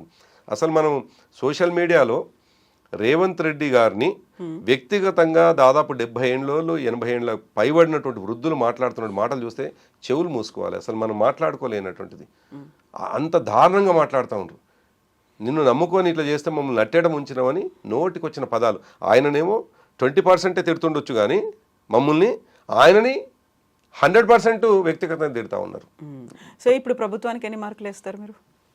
నేను అనుకుంటాను 36 మార్క్స్ జనరల్గా పాస్ మార్క్స్ కావాలి. 36 మార్క్స్ కూడా పడే పరిస్థితి లేదు. అది ఫెయిల్యూర్ ప్రభుత్వంగా చూస్తా ఉన్నాను. ఎందుకంటే ఏం చేయలే కదా. ఇప్పుడు మీరు అన్నట్టుగా మీరు అడిగిన ప్రశ్న రిలవెంట్గా నా జవాబు ఉండాలి అంటే, ఆయన ఇచ్చిన 6 గ్యారెంటీలు కంప్లీట్ చేస్తే మీరు అన్నట్టుగా నా వైపు నుంచి వెళ్ళి మార్కులు వేసే అవకాశం ఉంటుంది. అసలు నువ్వు ఇచ్చిన హామీలే. నాకు ఒక క్వశ్చన్ పేపర్ ఇస్తారు కవిత, 100 మార్క్స్ క్వశ్చన్ పేపర్ ఇస్తే నేను 36 మార్కులకు నేను పాస్ అవుతాను అనుకుంటే, నేను అటెంప్ట్ చేసింది 5 మార్కులు 10 మార్కులు అయితే నాకు 36 మార్కులు ఏమని నేను నా ఇన్విజిలేటర్ని లేకపోతే నాకు కరెక్ట్ చేసే వాళ్ళని నేను ఎక్స్పెక్ట్ చేసి తప్పు అవుతుంది కదా, అత్యాశ అవుతుంది కదా. డెఫినెట్గా అత్యాశ అవుతుంది. నేను రాసిందే 10 మార్కులకి 36 మార్కులు ఎక్కడి నుంచి వస్తాయి? అసలు ఆయన అటెంప్ట్ చేసిందే ఒకటి మహిళలకు సంబంధించినటువంటి ఫ్రీ బస్సు. ఇంకోటి ఏమి ఆయన అటెంప్ట్ కూడా చేయలే కదా, ఆయనకు 36 మార్కులు ఎక్కడి నుంచి వస్తాయి? అది నేనేమంటున్నాను, మీరు బీఆర్ఎస్ పార్టీ నాయకుని అడుగుతున్నారు, మీరు ఒక ఎక్స్ఎమ్మెల్సీని అడుగుతున్నారు, కానీ ఇవాళ ఇదే మాట మీరే మైక్ పట్టుకుని పోయి ఒక సామాన్యుడికి అడగండి, ఈ ప్రభుత్వానికి ఎన్ని మార్కులు ఇస్తారని చెప్పేసి మీరు అడగండి. నేను ఇచ్చినటువంటి సమాధానమే సామాన్యుడి నుంచి కూడా వస్తుంది. ఇది విమర్శ కాదు, ఇది నేను అందుకంటున్నా, చాలా ప్రాక్టికల్గా మాట్లాడుతూ ఉన్నాను. 6 గ్యారెంటీలు అమలు చేసి ఉంటే తప్పకుండా అందులో కూడా వెతికేవాడు ఉంటాడు, తప్పులు వెతికేవాడు, కానీ నేను నిజాయితీగా చెప్పేవాడిని ఎన్ని మార్కులు అని. అసలు 6 గ్యారెంటీలు ఎక్కడివి? ఇంకా 420 హామీలు ఉన్నాయి, 420 హామీలు 420 చేసి ప్రజల్ని మోసం చేసినటువంటి హామీలు ఉన్నాయి. మరి అవి కూడా ఇంకా చేయాల్సినటువంటి అవసరం ఉంది కదా. ఇంకెట్లా మీరు అడిగినటువంటి 36 మార్కులు నేను ఎట్లా ఇస్తాను? Yes, thank you so much Prabhakar garu. Will meet once again. Thank you so much.